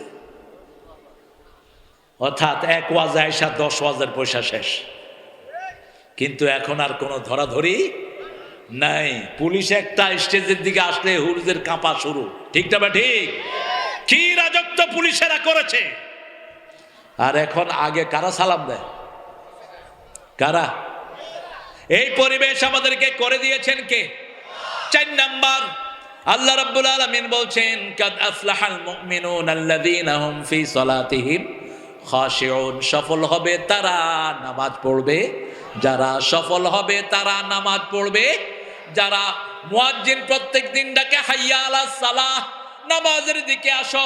আমরা বলি নামাজ কি, সাথে সাথে জবাব দেয় হাইয়া আলাল ফালাহ, সফলতার দিকে আসো। নামাজ আছে যেখানে সফলতা সেখানে। ৫ম নম্বর, হাফিজু আলাস সালাওয়াতি ওয়াস সালাতিল ওয়াসতা ওয়া কুমু লিল্লাহি কানিতিন। সব নামাজ হেফাজত করো, স্পেশালি মধ্যের নামাজ। রাসূল সাল্লাল্লাহু আলাইহি ওয়াসাল্লামকে জিজ্ঞেস করা হলো কোন নামাজ মধ্যের নামাজ? রাসূল বললেন আসরের নামাজ। কেন আসরের নামাজ? দিনের ফেরেশতা আসরের সময় আল্লাহর কাছে চলে যায়, রাতের ফেরেশতারা আল্লাহর কাছ থেকে আসে। যারা আসরের নামাজে দাঁড়ায়, দিনের ফেরেশতারা যাওয়ার সময় তিনি নামাজে দাঁড়ানো, রাতের ফেরেশতারা এসে দেখে তিনি নামাজে দাঁড়ানো, 24 ঘন্টা তার নামাজে শামিল হয়ে যায়। এই জন্য যারা আসর ছেড়ে দেয়, রাসূল বলছেন বুখারীর বর্ণনা, আসর যারা ইচ্ছা করে কাজা করে তাদের সব আমল বরবাদ করে দেন কে? আল্লাহ বরবাদ করে দেন। সে আল্লাহ রাব্বুল আলামিন বলছেন আমার এই জিকির থেকে যারা মুখ ফিরাবে কিয়ামতের ময়দানে তাদেরকে অন্ধ করে তুলবো। আপনারা দেখেন তো কারা কারা অন্ধ হয়ে উঠতে রাজি আছে? অন্ধ হয়ে উঠতে রাজি আছেন কেউ? কোরআন শরীফের কথা যা, এগুলো কালকের সূর্য ওঠা মিথ্যা হতে পারে, কোরআনের একটা শব্দ এদিক সেদিক হওয়া সম্ভব। এরপরে আল্লাহ রাব্বুল আলামিন বলছেন লিমা হাশারতানি আমা ওয়া কাদ কুনতু বাসীরা ওয়া কাযালিকা আতাতকা আয়াতুনা। ৬৬৬৬৬৬টা আয়াত তোমাদেরকে পাঠিয়েছি, এর মধ্যে 450 আয়াত হলো হুকুম, নিষেধ অসংখ্য আয়াত, বিভিন্ন আমরের আয়াত, ফরজ আয়াত, নামাজ ফরজ, যাকাত ফরজ, বিবিকে পর্দায় রাখা কি ফরজ, সন্তানদেরকে ইসলাম শিক্ষা দেয়া কি, মানুষকে ওজনে সঠিক দেয়া কি, আরেকজনের জমি মেরে খাওয়া কি। একটা জামা চুরি করেছে একজন, একটা জামা। খয়বরের যুদ্ধে রাসূল সাল্লাল্লাহু আলাইহি সাল্লাম গেলেন, দূর থেকে একটা তীর এসে একজন সাহাবীর বুকে বিঁধল, তিনি সাথে সাথে ঢলে পড়লেন। একজন মহিলা সাহাবী বললেন কি খুশনসিব, তিনি জান্নাতি হয়ে গেছেন। রাসূল বললেন তুমি জানলা কেমনে তিনি জান্নাতি? মহিলা সাহাবী জিজ্ঞেস করলেন ইয়া রাসূলুল্লাহ আমি কি বলবো? রাসূল সাল্লাল্লাহু আলাইহি ওয়াসাল্লাম বললেন তুমি বলো আল্লাহ যেন তাকে জান্নাত দেয়, কারণ জান্নাতের মালিক কে? কাউকে জান্নাতি বলা যাবে না, জাহান্নামীও বলা যাবে। বলতে হবে আল্লাহ যেন তাকে জান্নাত দেয়, আল্লাহ যেন তাকে জাহান্নাম থেকে নাজাত দেয়। কারো মৃত্যুতে আপনি খুশি হবেন না, না নাজায়েজ, হারাম। কারো মৃত্যুতে আপনি আলহামদুলিল্লাহ পড়বেন না, জায়েজ নাই। দলিল নেন। রাসূল সাল্লাল্লাহু আলাইহি ওয়াসাল্লাম বসে আছেন মসজিদে নববী, ওনার মসজিদের সামনে দিয়ে একটা ইহুদির লাশ যাচ্ছে, কাল লাশ।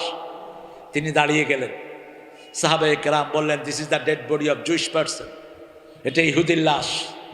রাসূল বললেন হোক সেই ইহুদি, সে মানুষ, সে কি মানুষ, একজন মানুষ দুনিয়া থেকে বিদায় গ্রহণ করছে, আমি তার জন্য সম্মান প্রদর্শন করছি।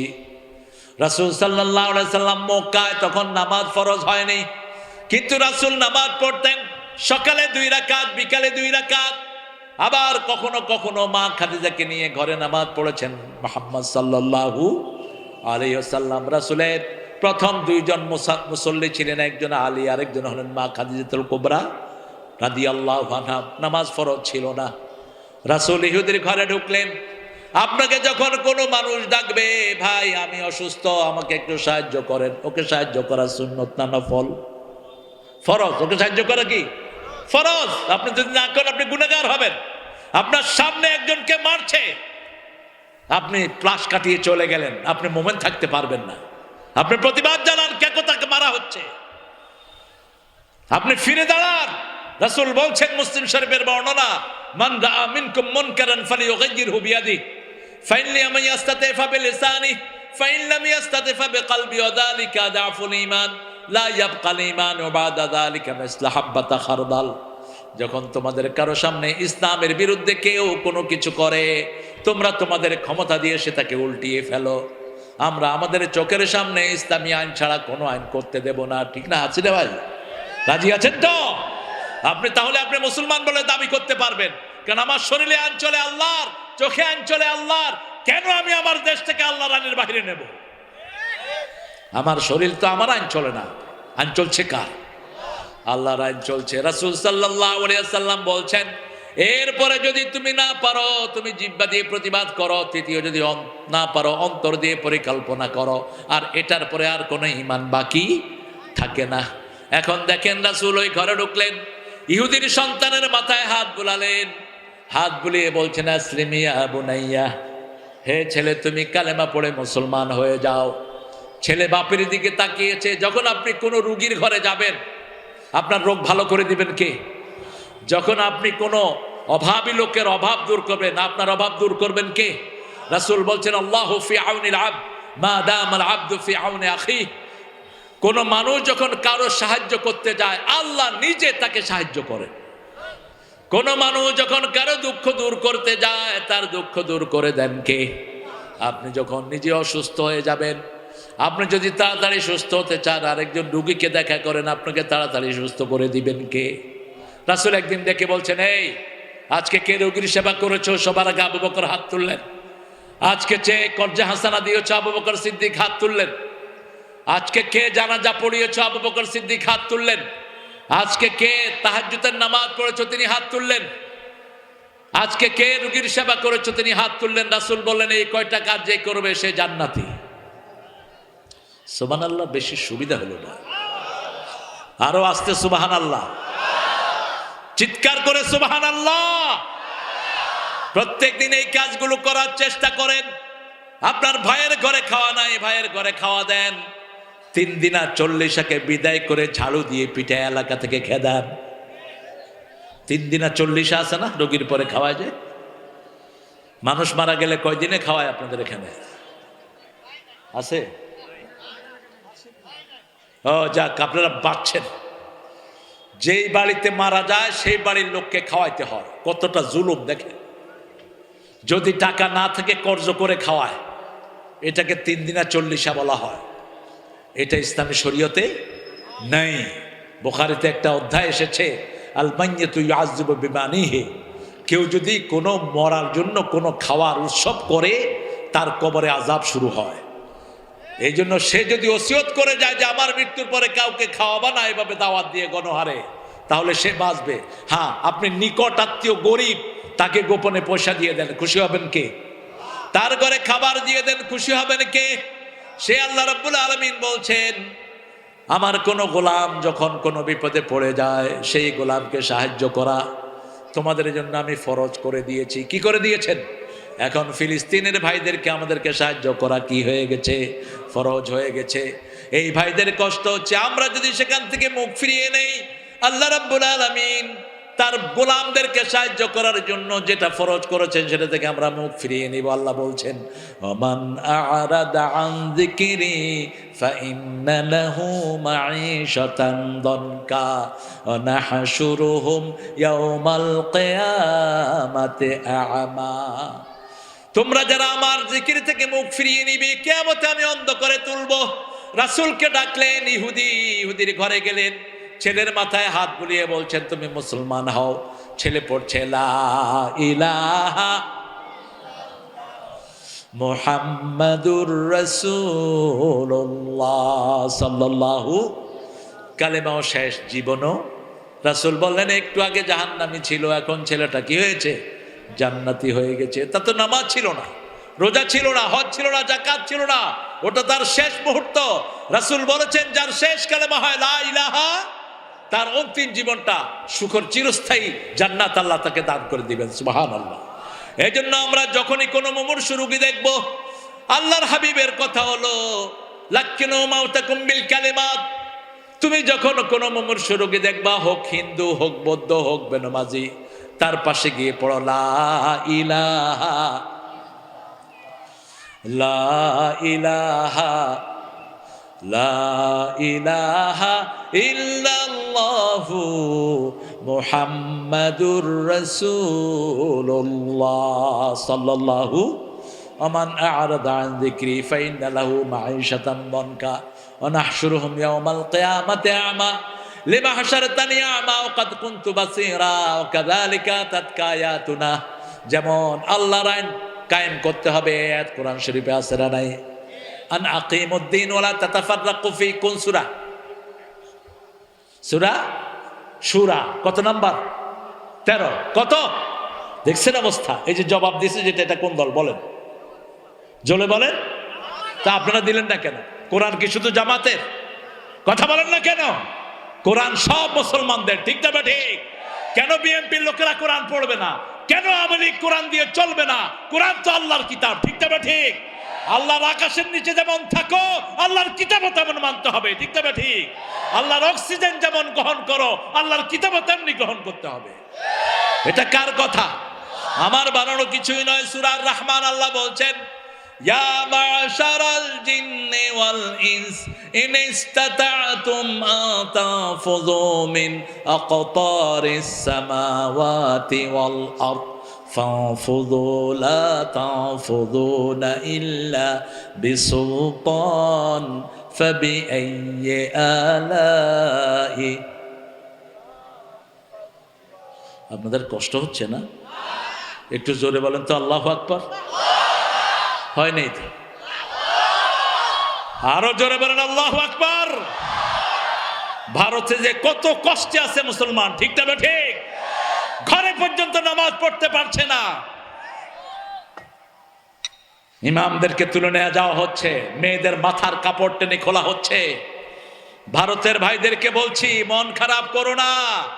আমরা 18 কোটি মুসলমান আছি তোমাদের সাথে। 42 কোটি মুসলমান ভারতে, বাংলাদেশে 18 কোটি। এই 60 কোটি যখন 62 কোটি যখন মুভ করব, পালানোর জায়গা খুঁজে পাবা না, ঠিক না ঠিক? মুসলমান ধরে না, ধরলে আর আল্লাহ বলছেন, তোমাদের মধ্যে যদি 20 জন ধৈর্যশীল মুসলমান হও, আমি 200 জনের উপর বিজয় দান করবো। সুবহানাল্লাহ। সেই দিন অচিরেই সামনে আসছে, সেজন্য একজনকে ধরে থাকতে হবে। তিনি কে? আল্লাহ ছাড়া কারো আইন মানি না। আলা লাহুল খালকু ওয়াল আমর, সৃষ্টি যার হুকুম চলবে তার। তাহলে সাহায্য করবেন কে? এখনো সাহায্য আসতেছে। দেখেন বাংলাদেশ, বিশেষ করে চাপাইয়ের কথাই বলবো। কয় রকমের আম চাপাইতে পাওয়া যায় বলেন? সবচেয়ে বেশি কোন আম? একটা নামও মুসলমান নাম না। দেখেন, বলেন নাম বলেন। খিরসাফাত তো নামও তো জানি না আল্লাহ। আমরা শুধু ল্যাংড়া জানি। এই কোন ল্যাংড়া এটা খায়া এই আমটাকে কলঙ্কিত করছে আল্লাহ জানে। এত সুন্দর মিষ্টি আম, নাম দিচ্ছেন ল্যাংড়া। এটা হইল? এটার নাম দিতেন ভালো একটা সুন্দর নাম দিতেন, রূপালী। রূপালীতে এত মজা না, ল্যাংড়া যত মজা। এই মাটির বরকত, এই মাটিতে আল্লাহ এত বরকত দিয়েছেন। কারণ কি? জাতিসংঘ একটা রিপোর্ট পেশ করেছে, রাজশাহীর লোকেরা সবচেয়ে শান্তিপ্রিয়।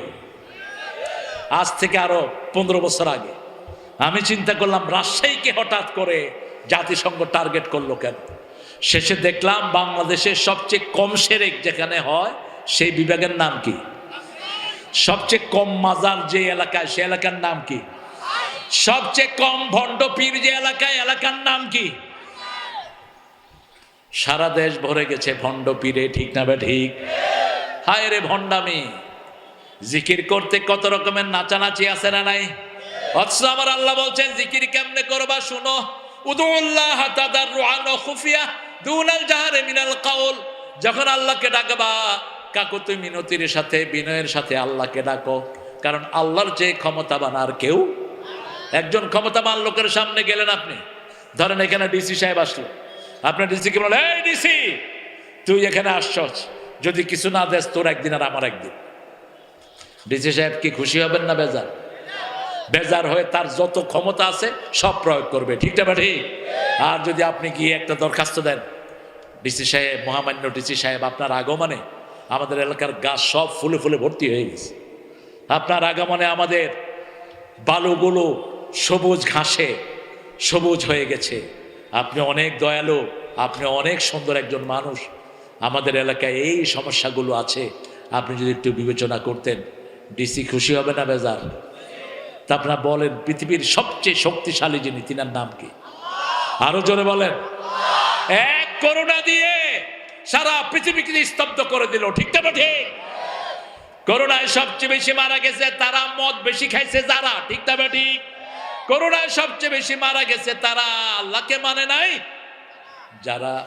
কিন্তু বাংলাদেশের কোন মসজিদ থেকে করোনা ছড়ায় নেই, বরং ওই সময় হাসিনা বলেছে হেফজখানাগুলো খুলে দাও।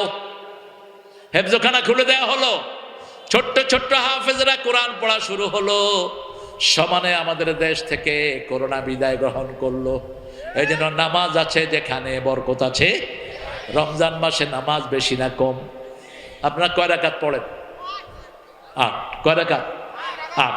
ঠিক আছে, 8 রাকাত পড়বেন, কিন্তু এক এক রাকাতে 50 আয়াত করে পড়বেন। রাসূল সাল্লাল্লাহু আলাইহি ওয়াসাল্লাম 8 রাকাত পড়তেন, কিন্তু প্রতি আয়াতে কত আয়াত পড়তেন? কত? মাঝে মধ্যে 2 রাকাতে সারা রাত শেষ করতেন। ঠেলাঠেলি যেন আমরা না করি। আল্লাহ চান কোয়ালিটি, কোয়ান্টিটি না। আল্লাহ চান কত সুন্দর করে করলাম। ঠিক না ঠিক? এই জন্য রমজান মাসে বরকত বেশি না কম? নামাজ বেশি যেখানে বরকত বেশি, জিকির আছে যেখানে বরকত আছে সেখানে। মসজিদের ভিতরে কোনো ঝগড়া ঝাঁটি নাই, কারণ মসজিদে যত দলের যত লোক ঢুকে কার জিকির করে? আল্লাহর জিকির করে। আমরা বললাম আল্লাহ জিকির করলে কি লাভ? সূরা রাদের 28 নম্বর আয়াতে আল্লাহ বলছেন আল্লাযীনা আমানু ওয়া তাতমাইন্নু কুলুবুহুম আলা বিযিকরিল্লাহি তাতমাইন্নুল কুলুব। আল্লাহু আকবার। যারা মুমিন তারা অন্তর ঠান্ডা করবে কার জিকির দিয়ে? আল্লাহর জিকির দিয়ে। আল্লাহর জিকিরের মতো এত অন্তর ঠান্ডা হয় অন্য কোনো জিনিসে হতে পারে? পাকিস্তান একজন ডাক্তার হার্টের, তিনি একটা চেম্বার খুললেন। এক চেম্বারে কোরআনের জিকির চালানোর একটা ব্যবস্থা করলেন, আর রহমান সূরাটা চালিয়ে রাখলেন একটা পোষণে, আরেকটা পোষণে খালি রাখলেন। ওখানে কোরআন চালালেন না। কিছুদিন পরে দেখা গেল যেই চেম্বারে তিনি কোরআনটা অন করে রেখেছেন ওই চেম্বারের লোকদের হার্ট অনেক উন্নত হয়ে গেছে। সুইডেনের একজন ডাক্তার একই রেজাল্ট পেলেন। চূড়ান্ত ভাবে তারা রেজাল্ট দিলেন কোরআন হাদিস যেখানে শরীর ভালো থাকে সেখানে, জিকির আছে যেখানে ভালো থাকে সেখানে। আমরা বললাম আল্লাহ জিকির করলে আর কি লাভ? আল্লাহ রাব্বুল আলামিন বলছেন জিকির করলে আর কি লাভ? শুনো, যারা জিকির করে তাদের সব গুনাহ মাফ করে দিবেন কে? আয-যাকিরিনা লিল্লাহি কাসীরা ওয়ায-যাকিরাত আ'আদ্দাল্লাহু লাহুম মাগফিরাতান ওয়া আজরান আযীমা। আল্লাহ বলছেন পুরুষ মহিলা হোক পুরুষ হোক যারা আল্লাহর জিকির করবে, তাহলে জিকিরের প্রথম হলো কোরআন তেলাওয়াত। প্রথম কি? কোরআন তেলাওয়াত। আপনি কোরআন অধ্যয়ন করবেন, যারা অধ্যয়ন করে তাদের সাথে থাকবেন। 2 নম্বর হলো নামাজ। 2 নম্বর কি? নামাজ। 3 নম্বর লা ইলাহা, লা ইলাহা। এই জিকিরটা দৈনিক 100 বার করবেন। পারবেন তো? কেন? রাসূল বলছেন তোমরা তোমাদের ঈমানটাকে নতুন করো। সাহাবায়ে কেরাম বললেন ইয়া রাসূলুল্লাহ কিভাবে ঈমানকে নতুন করব? রাসূল সাল্লাল্লাহু আলাইহি ওয়াসাল্লাম বললেন তোমরা পড়ো লা ইলাহা। কিন্তু জিকির করে একজন আরেকজনের ঘাড়ে উঠতেছেন যে এটা যা ফায়দা পাইতেন সেটাও শেষ। জিকিরের মধ্যে কোনো লাফালাফি নাই, কোনো চিৎকার নাই। ইবনে মাসউদ রাদিয়াল্লাহু আনহু রাসূলের ওফাত মোবারকের কিছুদিন পর সিরিয়ায় গেলেন।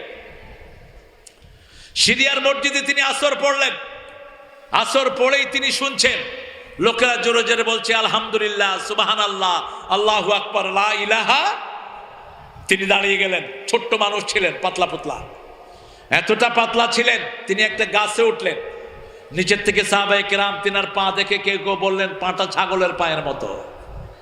রাসূল শুনে বললেন শোনো, ইবনে আব্বাস ইবনে মাসউদের এই পা কিয়ামতের ময়দানে উহুদ পাহাড়ের চেয়ে পাল্লায় বেশি ভারী হয়ে যাবে। ইবনে মাসউদ রাদিয়াল্লাহু বললেন, দাঁড়িয়ে গেলেন, দাঁড়িয়ে বললেন না তারিফুনি, তোমরা কি আমাকে চিনো?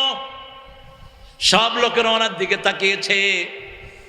তখন তো আর মিডিয়ার কোনো যোগ নাই, কেউ চিনতেছে না। তিনি বলছেন আমি প্রিয় নবীর প্রিয় সাহাবী আব্দুল্লাহ ইবনে মাসউদ রাদিয়াল্লাহু আনহু। রাসূলের এখনো যেখানে ধোয়ানো হয়েছে ওই জায়গাটা শুকিয়ে যায়নি। রাসূলের কাফন এখনো পুরানো হয় নাই। এখনই তোমরা কেন ইসলামের ভিতরে বেদাত শুরু করে দিয়েছো? লোকেরা অবাক হয়ে বলছে, কোনটা বেদাত হয়েছে? বলছে, নামাজের পরে কোনোদিন আওয়াজ করে রাসূল সুবহানাল্লাহ আলহামদুলিল্লাহ পড়ে নেই। পড়েছে? কথা কর না কেন? আমরা পড়ি আস্তে আস্তে, ঠিক না বেঠি? আমরা হাতের ভিতরে পড়ি। হ্যাঁ, কোনো ভাইকে যদি আমরা তালিম দিতে হয়, সেটা নির্দিষ্ট একটা সময়ে আমরা আমাদের ভাইদেরকে শিখিয়ে দেব, কিন্তু প্রতিবেশীর কোনো ডিস্টার্ব করা চলবে না। আপনি কাউকে ডিস্টার্ব করতে পারবেন। আল্লাহ রাব্বুল আলামিন বলছেন, এই জিকির থেকে যে মুখ ফিরায়, এখন সবচেয়ে বেশি পারিবারিক জীবনে আমরা ক্ষতিগ্রস্ত হয়ে যাচ্ছি। মেয়েদের উপর অত্যাচার বেড়েই চলছে। যখন খুশি তখন হুজুররা পর্যন্ত বউ তালাক দিয়ে দিচ্ছে। বিয়ে করলা কেন? তালাকি দিলা কেন? ইসলামের সবচেয়ে হালাল জিনিসের মধ্যে সবচেয়ে ঘৃণিত কি? আরো জোরে বলেন। এক হলো ভিক্ষা, আরেকটা কি? তালাক। আল্লাহ চায় বিবাহ, আর শয়তান চায় কি? শয়তান চায় কি? তালাক। আল্লাহর আয়াত থেকে মুখ ফিরেও না। ফানকিহু মিনান নিসাই মা তাবা লাকুম মাসনা ওয়া সুলাসা ওয়া রুবাআ ফাইন খিফতুম আল্লা তা'দিলু ফাওয়াহিদা। You can marry 2, 3, 4. If you have fair, you won't be able to make justice among your whole wife. Stay on one. দুটি বিয়ে করো, তিনটি করো, চারটি করো, কিন্তু যদি আদল করতে না পারো কয়টা? আরো জোরে বলেন। একটা। এই সূরা নিসার এটা 2 নম্বর আয়াত, 129 আল্লাহ গিয়ে বলছেন, লান তাস্তাতিয়া আন তা'দিলু। দুইটা বিয়ের মধ্যে কোনোদিন তোমরা ভারসাম্য সৃষ্টি করতে পারবে না। অতএব একজনকে ঝুলিয়ে রাখবা না, একজনকে ঝুলিয়ে রাখবা না। রাসূল সাল্লাল্লাহু আলাইহি সাল্লামের মোট বিয়ে ছিল 13টি। কয়টি? জোরে বলেন। 11 জন বিবি জীবিত। রাসূল সাল্লাল্লাহু আলাইহি সাল্লামের ব্যাপারে মা আয়েশাকে জিজ্ঞেস করা হলো যে রাসূল সাল্লাল্লাহু আলাইহি সাল্লাম কিভাবে কি করেন। মা আয়েশা বলছেন, অন্য বিবিদেরকে যা সময় দেয় আমাকেও তাই সময় দেয়। ওদেরকে যেরকম খাবার দেয় আমাকেও সেই খাওয়া দেয়। ওদেরকে যেই কাপড় দেয় আমাকেও সেই কাপড় দেয়। কিন্তু মনের টান হিসাবে আমার প্রতি রাসূলের কিছু সফটনেস আছে। মনের উপর তো কারো হাত চলে না। আপনি কি পেয়েছেন? মনের টান হিসাবে রাসূলের নামাজের সামনে দিয়ে যাওয়ার অনুমতি আল্লাহ আমাকে দান করেছেন। মনের টান বেশি হওয়ার কারণে আমার চরিত্রের সার্টিফিকেট দান করেছেন কে? মনের টান বেশি হওয়ার কারণে আমার বুকে মাথা রেখে এই দুনিয়া থেকে বিদায় হয়েছেন রাহমাতাল লিল। মনের টান বেশি হওয়ার কারণে আমার ঘরে চিরদিনের জন্য শুয়ে আছেন রাহমাতাল লিল। রাসূল যেই ঘরে শুয়ে আছেন ওই ঘরটাই মা আয়েশার ঘর। কার ঘর? মা আয়েশার ঘর। সেই জন্য আল্লাহর আয়াতকে মেনে চলুন। আমার প্রিয় ভাইয়েরা, আপনার বিবি কেন আপনার ব্যাপারে কমপ্লেইন দিবে? সারা রাত জেগে থেকে বাহিরের মেয়েদের সাথে চ্যাট করে। একজন পুরুষের জন্য সবচেয়ে ভালো সার্টিফিকেট কার বলেন? কার? স্ত্রীর। রাসূল বলছেন, খেয়ারুকুম ইলা নিসাইকুম। তোমাদের মধ্যে সবচেয়ে ভালো ওই মানুষ যে তার বিবিদের কাছে ভালো। কথাটা বলেই রাসূল বলেন, আমি আমার বিবিদের কাছে সবচেয়ে ভালো। উম্মে সালমা বলছেন রাদিয়াল্লাহু আনহা, আমাদের 11 জন বিবির মন খারাপ হলে, চোখে পানি পড়লে সবার আগে ওই পানি রাসূলের হাতে পড়তো। সুবহানাল্লাহ বলতে ইচ্ছা করে না। একটা ইসলামিক রাসূলের সিরাতের একটা বই আছে, রাহিকুল মাখতুম। এটার অধিকাংশ রেফারেন্সগুলো সিরাতে সরওয়ার আলম থেকে নেয়া। সিরাতে সরওয়ার আলমের লেখক আল্লামা মওদুদী রাহমাতুল্লাহি আলাইহি। সেই বইতে উম্মে সালমা বলছেন, আমাকে একদিন সাফিয়া বলছেন, আমাকে উম্মে সালমা বলল আমি নাকি ইহুদির মেয়ে। আমার চোখে পানি গড়িয়ে নিচে পড়ার আগে দেখি যে একটা হাত, তাকিয়ে দেখি রাহমাতাল লিল। বলছে, তুমি কাঁদছো কেন সাফিয়া? বিবিদের খবর নিবেন, এটাও কোরআনের আয়াত, আল্লাহর আয়াত। অস্বীকার করবেন, অন্ধ করে তুলে দিবেন কে? জীবন হলো একটা ভারসাম্যপূর্ণ জিনিস। আপনি একদিকে ঝুঁকে পড়বেন, আরেকদিকে খবর রাখেন না, এটার নাম জীবন না। ভারসাম্যটা সৃষ্টি করার জন্যই কোরআনকে নাজিল করেছেন কে? রাসূল বলছেন, কেন তোমার চোখে পানি? তিনি বললেন, আমার একজন বোন আমাকে বলেছে আমি নাকি ইহুদির কন্যা। রাসূল বললেন, না, তুমি হলা মুসা আলাইহিস সালামের অনুসারী। কোন নবী ইহুদি ছিলেন না, কোন নবী খ্রিস্টান ছিলেন না, সব নবী ছিলেন মুসলমান। কার কথা? আল্লাহ বলছেন মা কানা ইব্রাহিম ইয়াহুদিয়া ওয়ালা নাসরানিয়া ওয়ালাকিন কানা হানিফাম মুসলিমা ওয়া মা কানা মিনাল মুশরিকিন। ইব্রাহিম আলাইহিস সালাম ইহুদি ছিলেন না, খ্রিস্টান ছিলেন না, তিনি ছিলেন একজন একনিষ্ঠ মুসলমান। কারণ সব নবীদের গোড়া হলো ইব্রাহিম আলাইহিস, ওনার দুই ছেলে থেকে সব নবী, বনি ইসরাইলের সব নবী ঈসা আলাইহিস সালামের পরিবারে। আর ইসমাইল আলাইহিস সালামের পরিবারে একজন এসেছেন চূড়ান্ত নবী মুহাম্মাদুর রাসূলুল্লাহ সাল্লাল্লাহু আলাইহি ওয়াসাল্লাম। আজকে থেকে সিদ্ধান্ত নেব আর নামাজ ছেড়ে দেব না, রাজি আছি? আজকে সিদ্ধান্ত নেব কোরআন আর ছেড়ে দেব না, রাজি আছি? আমার ভাইয়েরা, রাসূল বলছেন একজনকে যখন কবরে রাখা হয় মাটি চাপ দিতে আসে, প্রথম মাথার কাছ থেকে মাটি আসে, তখন এই কোরআন মাথার কাছে দাঁড়িয়ে যায়। সুবহানাল্লাহ বলতে ইচ্ছা করে না। এখন আপনি কোরআন পড়লেন না, কোরআন কখনো অধ্যয়ন করলেন না, আরো যারা কোরআনের তাফসীর করে তাদেরকে ধরে ধরে পিটালেন, কোরআন কি আপনার বন্ধু হবে? 2 নম্বর, রাসূল বললেন ডান দিক থেকে যখন মাটি চাপা দিতে আসে নামাজ সেখানে দাঁড়িয়ে যায়। 5 ওয়াক্ত নামাজ ইমামের পিছনে পড়বো, রাজি আছি তো? আপনি পড়ে দেখেন না ভাইয়েরা, রমজানে যে নামাজ পড়ি, রমজানের রোগ ব্যাধি আমাদের কম হয় না বেশি? আপনি একজন ডাক্তারকে জিজ্ঞেস করবেন কোন সময় তিনার রোগী কম পান, সব ডাক্তাররা বলবে আমরা দোয়া করি রমজান যেন তাড়াতাড়ি শেষ হয়ে যায়। কারণ রমজানে তারা রোগী বেশি পায় না, কারণ আমরা সিলেবাস মানিকার। সারাক্ষণ আল্লাহর জিকিরের ভিতরে হয় কোরআন তেলাওয়াত, না হয় রমজান, না হয় সুন্দর কথা শুনছি, না হয় কাউকে ভালো কাজের দিকে ডাকছি। আর যাদের জীবনে ইসলাম নাই, যাদের পরিবারের ভিতরে ইসলাম নাই, তাদের দুনিয়াও শেষ, আখিরাতও। রাসূল বলছেন যে মিথ্যা কথা, মিথ্যা কাজ ছাড়তে পারলো না, তার উপর শাখার মধ্যে আল্লাহর কোনো প্রয়োজন। আপনি যদি ইসলামী দল না করেন, কোরআনের দল না করেন, আপনার দলটাই তো হলো মিথ্যা, মিথ্যার মিথ্যা, মিথ্যার মিথ্যা, বেনামাজি আর বেনামাজি, সারাক্ষণ গালিগালাজ মুখে, ঠিক না ঠিক? আর ইসলাম যারা মানে, যেমন আপনি মসজিদে যখন যাবেন, আপনার ডান পাশে আল্লাহ জিকির, বাম পাশে আল্লাহ জিকির, সামনে জিকির, পিছনে জিকির। তারপরেও আল্লাহ বলছেন নামাজ শেষ করে যখন সমাজে যাবা তখন বেশি করে জিকির করবা। সুবহানাল্লাহ। ইযা কুদিয়াতিস সালাতু ফাতাশিরু ফিল আরদ আবতাগু মিন ফাদলিল্লাহ আযকুরুল্লাহা কাসীরা লাআল্লাকুম তুফলিহুন। সূরা জুমার 10 নম্বর আয়াতে আল্লাহ বলছেন ইযা কুদিয়াতিস সালাত, যখন নামাজ শেষ হয়, ফান্তাশিরু ফিল আরদ, জমিনে ছড়িয়ে পড়ো।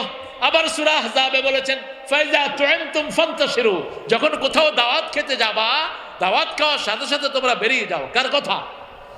বসে থাকেন না, দাওয়াত খায়া ওখানে বসে বসে আড্ডা মারে। যেখানে দাওয়াত খেয়ে আপনি কথা বলবেন দীর্ঘ সময়, বাড়ির ভিতরে মহিলাদের কষ্ট হয়, ঠিক না ঠিক? কোরআনটা কত বাস্তব। ইযা তুইমতুম ফান্তাশিরু, যখন রাতের খাবার শেষ হলো তোমরা সেখান থেকে বেরিয়ে পড়ো। আবতাগু মিন ফাদলিল্লাহ, আল্লাহর করুণা তালাশ করো। আযকুরুল্লাহ কাসীরা, এখন বেশি করে জিকির করো। কারণ মসজিদের চারিদিকে ছিল মুমিন। এখন যখন সমাজে এসেছেন, আপনার ডান দিকে একজন হিন্দু ভাই থাকতে পারে, বাম দিকে একজন বেনামাজি থাকতে পারে, আপনার পিছনে একজন আল্লাহকে গালি দেয়া লোক থাকতে পারে, ঠিক না বা ঠিক? এরা যখন আপনার আল্লাহর জিকির দেখবে, আপনার ব্যবসায়িক সুন্দর, লেনদেন সুন্দর, আপনার মাপ সুন্দর, আপনার ব্যবহার সুন্দর, এই লোকটা পড়বে লা ইলাহা ইল্লাল্লাহু মুহাম্মাদুর রাসূলুল্লাহ সাল্লাল্লাহু। বলেন তো কিয়ামতের ময়দানে সবচেয়ে ভারী হবে কোন জিনিস? না, আবার বলেন। সবচেয়ে ভারী হবে সচ্চরিত্রতা, হুসনুল খুলক সবচেয়ে বেশি ভারী হবে। আপনার মুআমালাত, আপনি বিবির সাথে দুর্ব্যবহার করেন, আপনার শিশুর সাথে আপনি মারেন। রাসূল সাল্লাল্লাহু আলাইহি সাল্লাম বলছেন বিবির সাথে দুর্ব্যবহার করে, কিভাবে আবার এই বিবিটাকে ব্যবহার করে। এক মহিলা সাহাবী এসে রাসূলকে বললেন ইয়া রাসূলুল্লাহ সাল্লাল্লাহু আলাইহি সাল্লাম, আমার স্বামীর ব্যাপারে আমি কিছু কমপ্লেইন দিব। রাসূল বললেন, এখন রাত হয়ে গেছে, তুমি কোনো বাড়িতে থাকো, সকালে আমি তোমার কথা শুনবো। সকালবেলা মহিলা সাহাবী এসে বলছেন, ইয়া রাসূলুল্লাহ, বিয়ের পরে এই রাতটাই আমি সবচেয়ে সুখী ছিলাম। রাসূল আর তার স্বামীকে আসারও প্রয়োজন অনুভব করলেন না। দুইজন সাহাবীকে বলে দিলেন, ওকে বলো তার বিবি তালাক হয়ে গেছে, তার বিবি তালাক, তাকে বলো তার মোহরানা খরচপাতি যেন সব দিয়ে যায়। আপনি একজন মহিলার উপর অত্যাচার করবেন, এটা কোনোভাবেই ইসলাম সমর্থন করে না। রাসূল সাল্লাল্লাহু আলাইহি ওয়াসাল্লাম বলছেন, আল্লাহ কোরআনের 34 নম্বর সূরা নিসা, তোমার বিবি যদি নুশুজ হয় ফাইজুহুন্না ওয়াইজুহুন্না, তাকে ওয়াজ করো, আহজুরুহুন্না ফিল মাদাজি, বিছনা আলাদা করে দাও। কিভাবে বিছনা আলাদা করবেন? দুই বিছনায় নয়, একই সাথে শুয়ে দুই দিকে মুখ করলেই তো বিছনা আলাদা হয়ে যায়। ইসলাম কত বাস্তব। এরপরে যদি বিবি সংশোধিত না হয়, ফাদরিবুহুন, তাকে মারো। কিন্তু কোন নবী বিবির গায়ে হাত দেন না। এক। দ্বিতীয়, রাসূল বলেছেন সাল্লাল্লাহু, এমন ভাবে মারবা না যাতে তার শরীরে দাগ লাগে, এমন ভাবে মারবা না যাতে অঙ্গহানি হয়। মারবেন কেমনে? আমি যশোরে ওয়াজ করছিলাম, এক হুজুরে বললো যে খেতা দিয়া চাইপা ধরুন। কত বড় খারাপ দেখেন তো। খেতা দিয়ে যদি আপনি চাইপা ধরেন, ওর তো নাক বন্ধ হয়ে মারা যাবে, ঠিক না? ঠিক, অঙ্গহানি করেই ফেললেন। মারা তো দূরের কথা, মা আয়েশা বলছেন কোনদিন কোন বিবির দিকে চোখ রাঙিয়ে রাসূল তাকান নাই। আমরা 11 জন বিবি রাসূলকে আমাদের আবদারগুলো দিলাম। রাসূল সাল্লাল্লাহু আলাইহি ওয়াসাল্লাম আমাদের সাথে কোনো কথা কাটাকাটি তো জান নাই। 29 দিন তিনি মসজিদে নববীতে ছিলেন। কয়দিন? কারণ আজকের বিজ্ঞান বলছে মেয়েরা যখন কথা বলে, এই যে ঘটলি, এই ঘটলিটা মিনিটে 150 থেকে 60 বার উঠানামা করে, আর পুরুষ যখন কথা বলে 60 থেকে 70 বার। এই জন্য পুরুষের চেয়ে মহিলারা দ্রুত কথা বলে। পুরুষ যখন একটা বলে, তখন মহিলা কয়টা বলে? 3টা। তখনই চুল ধরে, কয় এত কথা কষ্ট। এই জন্য মহিলার সাথে কখন আপনি বিতর্কে যাবেন না, কারণ ওনার এই গলাটা যদি দ্রুত না হতো। একজন মায়ের 4টা সন্তান ভাষা শিখে কার কাছে? কার কাছে? মার কাছে। মাতৃভাষা, মায়ের ভাষায় বাচ্চারা শিখে, ঠিক না বেঠি? এই জন্য মায়ের এই জায়গাটাকে দ্রুত করে দিয়েছেন কে? কি রহমত যে আমাদের বিবিরা, বিশেষ করে বাংলাদেশের মেয়েরা ধৈর্যশীলের দিক থেকে অন্য দেশের চেয়ে বেশি না কম? অনেক বেশি। সারা বছর রান্না করে কারা? কারা? কেমনে মারস মূর্খ? কেমনে বিবির দিকে চোখ তুলে তাকাতে ইচ্ছা করে? সন্তানগুলোকে লালন পালন করে। আপনি যান সৌদি আরব, দেখবেন যে স্বামী একদিন রাখতেছে, আরেকদিন স্ত্রী রাখে। রাসূল নিজেই তো হাসান হোসেনকে নিজে লালন পালন করেছেন। আর আমাদের দেশে আমরা যখন বাচ্চাটাকে সুন্দর করে ধুয়ে দিয়ে আদর করি, যখনই পেশাব করে কয় তোমার পোলা মুছে দিছে, তাকে নিয়ে যাও। চাপাইল লোকেরা বলে না আর কি, আপনারা ভালো খুব। কি ধৈর্যটা ধরে। আল্লামা সাইদি রাহমাতুল্লাহ বলতেন যে পুরুষের পেটে যদি কোনোভাবে সন্তান থাকার ব্যবস্থা থাকতো, হওয়ার সময় আসাল মেরে আমরা মেরে ফেলতাম। আমরা বলতাম পেটে এত দৌড়াদৌড়ি করছিলি কেন? আমাদের যে ধৈর্য, ঠিক না বা ঠিক? বিবির প্রতি রহম দিল হন। মা আয়েশা রাদিয়াল্লাহু আনহা বলতেন, আমি রাগ করতাম, রাসূল রাগ করতেন না। রাসূল আমাকে নিয়ে পূর্ণিমার রাত্রিতে মরুভূমির মধ্যে দৌড় প্রতিযোগিতা দিতেন, রাহমাতাল লিল আলামিন। ওয়াকাযালিকা আতাতকা আয়াতুনা ফানাসিতাহা ওয়াকাযালিকা লিয়াউমা তুনসা।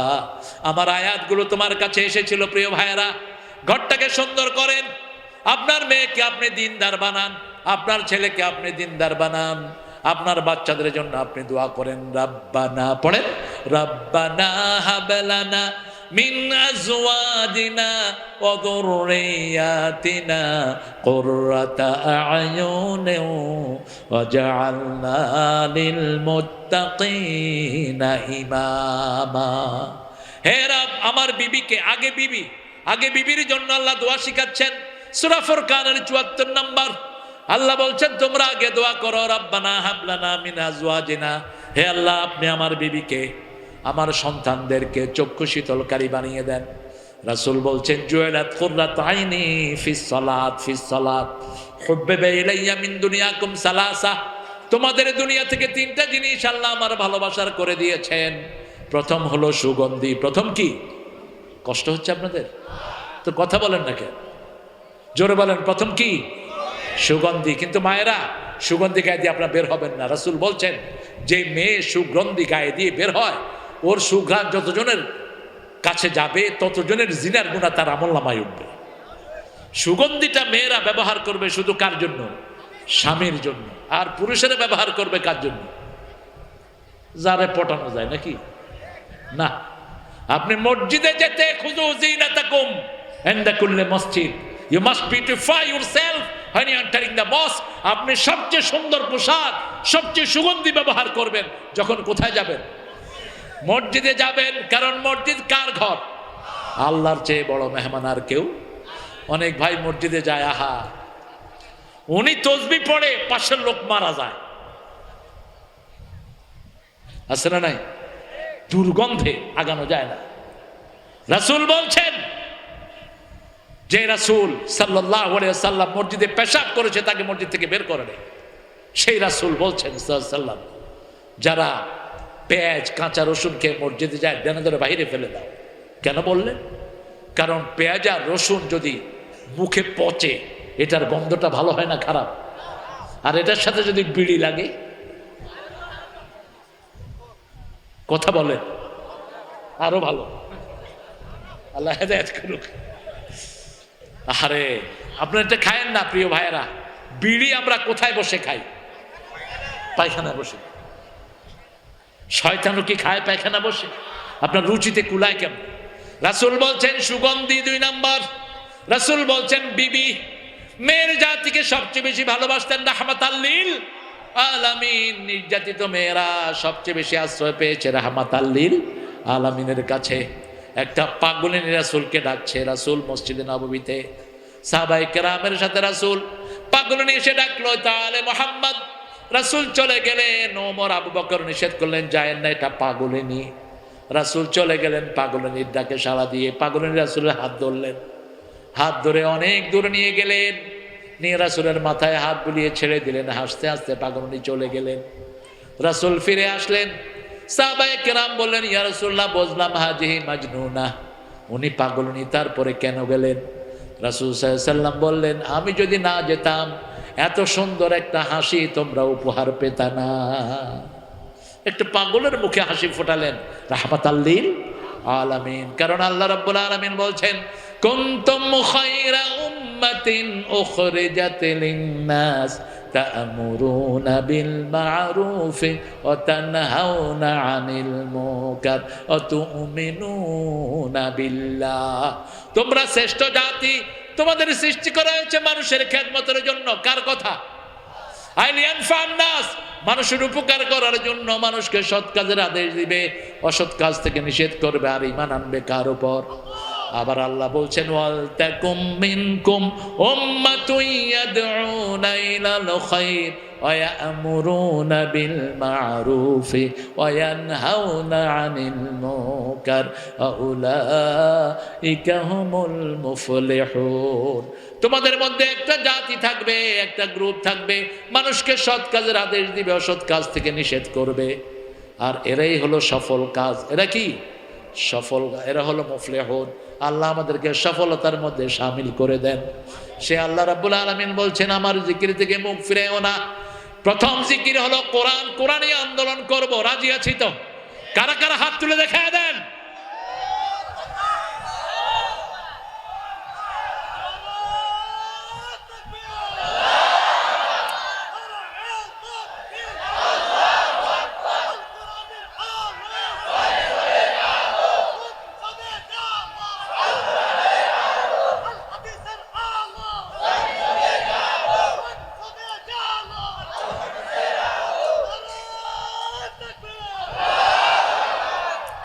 ফারাক্কা সবচেয়ে কাছে কোত্থেকে? চাপাই থেকে। আওয়াজটা ফারাক্কার ওই পাড়ে দেন, জোরে তাকবীর দেন, দেন তাকবীর দেন।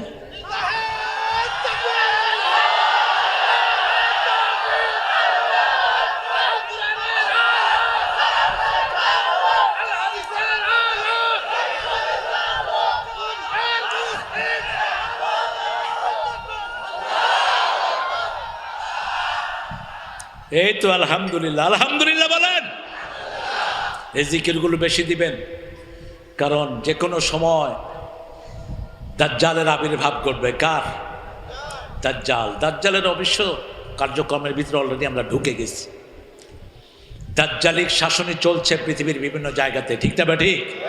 কিন্তু মূল দাজ্জাল যে, সে এখনো বাকি আছে। রাসূল সাল্লাল্লাহু আলাইহি ওয়াসাল্লাম তার ঘটনা বলেছেন, বুখারীতে হাদিস এসেছে, দাজ্জাল এসে মোমেনদের কাউকে বলবে আমি আল্লাহ, নাউজুবিল্লাহ, কাউকে বলবে আমি নবী, আমি ওলি। তো মোমেন দেখবে তার কপালে থাকবে কাফা রা, সে কাফের। এটা মোমিন বুঝবে, নামাজি বুঝবে, বেনামাজি বুঝবে না, কোরআনের দলের লোকেরা বুঝবে, ঠিক না ঠিক? যে কোরআন জানে না সে কখনো দাজ্জালকে চিনবে? চিনার তো তোমার ক্ষমতাই নাই। দাজ্জাল বলবে আমার ডান হাতে তোমার জন্য জান্নাত আছে, বাম হাতে জাহান্নাম আছে, কোনটা যাবা? দাজ্জালের বাম হাত হলো মোমেনের জান্নাত, আলহামদুলিল্লাহ। মোমেন বলবে তোকে স্বীকার করি না, তুই ভণ্ড, তুই বেয়াদব। তখন দাজ্জাল বলবে এই মোমেনের ঘরের যত ভাত, চাল, ডাল, ডেগ সব তোমরা আমার সাথে বেরিয়ে আসো। রাসূল সাল্লাল্লাহু আলাইহি ওয়াসাল্লাম বলছেন সব ডেগগুলো বেরিয়ে যাবে, খাওয়াগুলো দাজ্জালকে অনুসরণ করবে। সাহাবায়ে কেরাম জিজ্ঞেস করেন ইয়া রাসূলুল্লাহ, তাহলে ওই সময় আমরা খামু কি? রাসূল বললেন তখন তোমরা আল্লাহর জিকির করবা, জিকিরের সাথে সাথে পেটটা ভরে দিবেন কে? জিকির করলেই তোমাদের কষ্ট দূর করে দিবেন কে? সে আল্লাহ রাব্বুল আলামিনের জিকির বেশি করে করবেন। প্রথম জিকির হলো কোরআন, প্রথম জিকির কি? 2 নম্বর জিকির হলো লা ইলাহা ইল্লাল্লাহ, 3 নম্বর জিকির হলো নামাজ, 3 নম্বর জিকির কি? নামাজ। 4 নম্বর জিকির হলো কোরআনের আইনগুলো।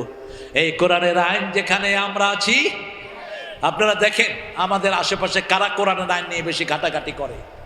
অনেক রকমের বদনামি আপনি ছড়াতে পারবেন, কিন্তু আমাদের দেখতে হবে মানুষগুলো, যে মানুষগুলো এই দলে আছে এগুলো চোর না ডাকাত? স্বাধীনতার পর থেকে 2 জন মন্ত্রী সফল, 1 পয়সা চুরি নাই। কি নাম? কি নাম? দুর্ভিক্ষণ যন্ত্র দিয়ে 5 পয়সা পায় না। 75 লক্ষ টাকা যখন তিনি কৃষি থেকে তিনাকে ট্রান্সফার করে দেওয়া হলো, এর আগে ছিল কিসে? শিল্প। শিল্প থেকে যখন ট্রান্সফার করে দেওয়া হলো, কৃষি থেকে শিল্প, 75 লাখ টাকা তিনি জমা দিচ্ছেন। সচিব বললেন কিসের টাকা? তিনি বলছেন এটা আমাকে দেওয়া হয়েছিল আমার মন্ত্রণালয়ে খরচ করার জন্য, কিন্তু এই টাকাটা বেঁচে গেছে। সচিব চোখের দিকে তাকিয়ে আছেন, স্যার এই পর্যন্ত কেউ এটা ফেরত দেয়নি, আপনি প্রথম নজির স্থাপন করলেন। ভাড়া বাড়িতে থেকেছেন, ভাড়া বাড়ি, নিজের কোনো বাড়ি নাই। এরপরে সরকার, এই খালেদা জিয়া ওই সময় এমপিদের জন্য কিছু প্লট বরাদ্দ করেছে, সেই প্লটে ছিলেন, তাও গত 17 বছর সেই প্লটেও যেতে পারেননি। আমি এত কাছে থেকে জানি কেমনে? নিজামীর মেজর ছেলে 4 জন, প্রথমটা আমেরিকাতে এক ইউনিভার্সিটির টিচার, দ্বিতীয় 2 জন যমজ, খালেদ আর মোমেন।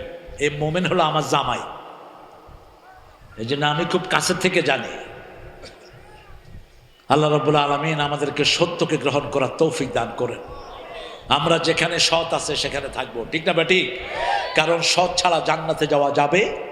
নূহ আলাইহিস সালাম যখন তার ছেলেকে নৌকায় ডাকছিলেন, আল্লাহ বলেন আমলুন গায়রে সালেহ, আমলুন গায়রে সালেহ, তোমার ছেলে সৎ না। তোমার ছেলে কি না?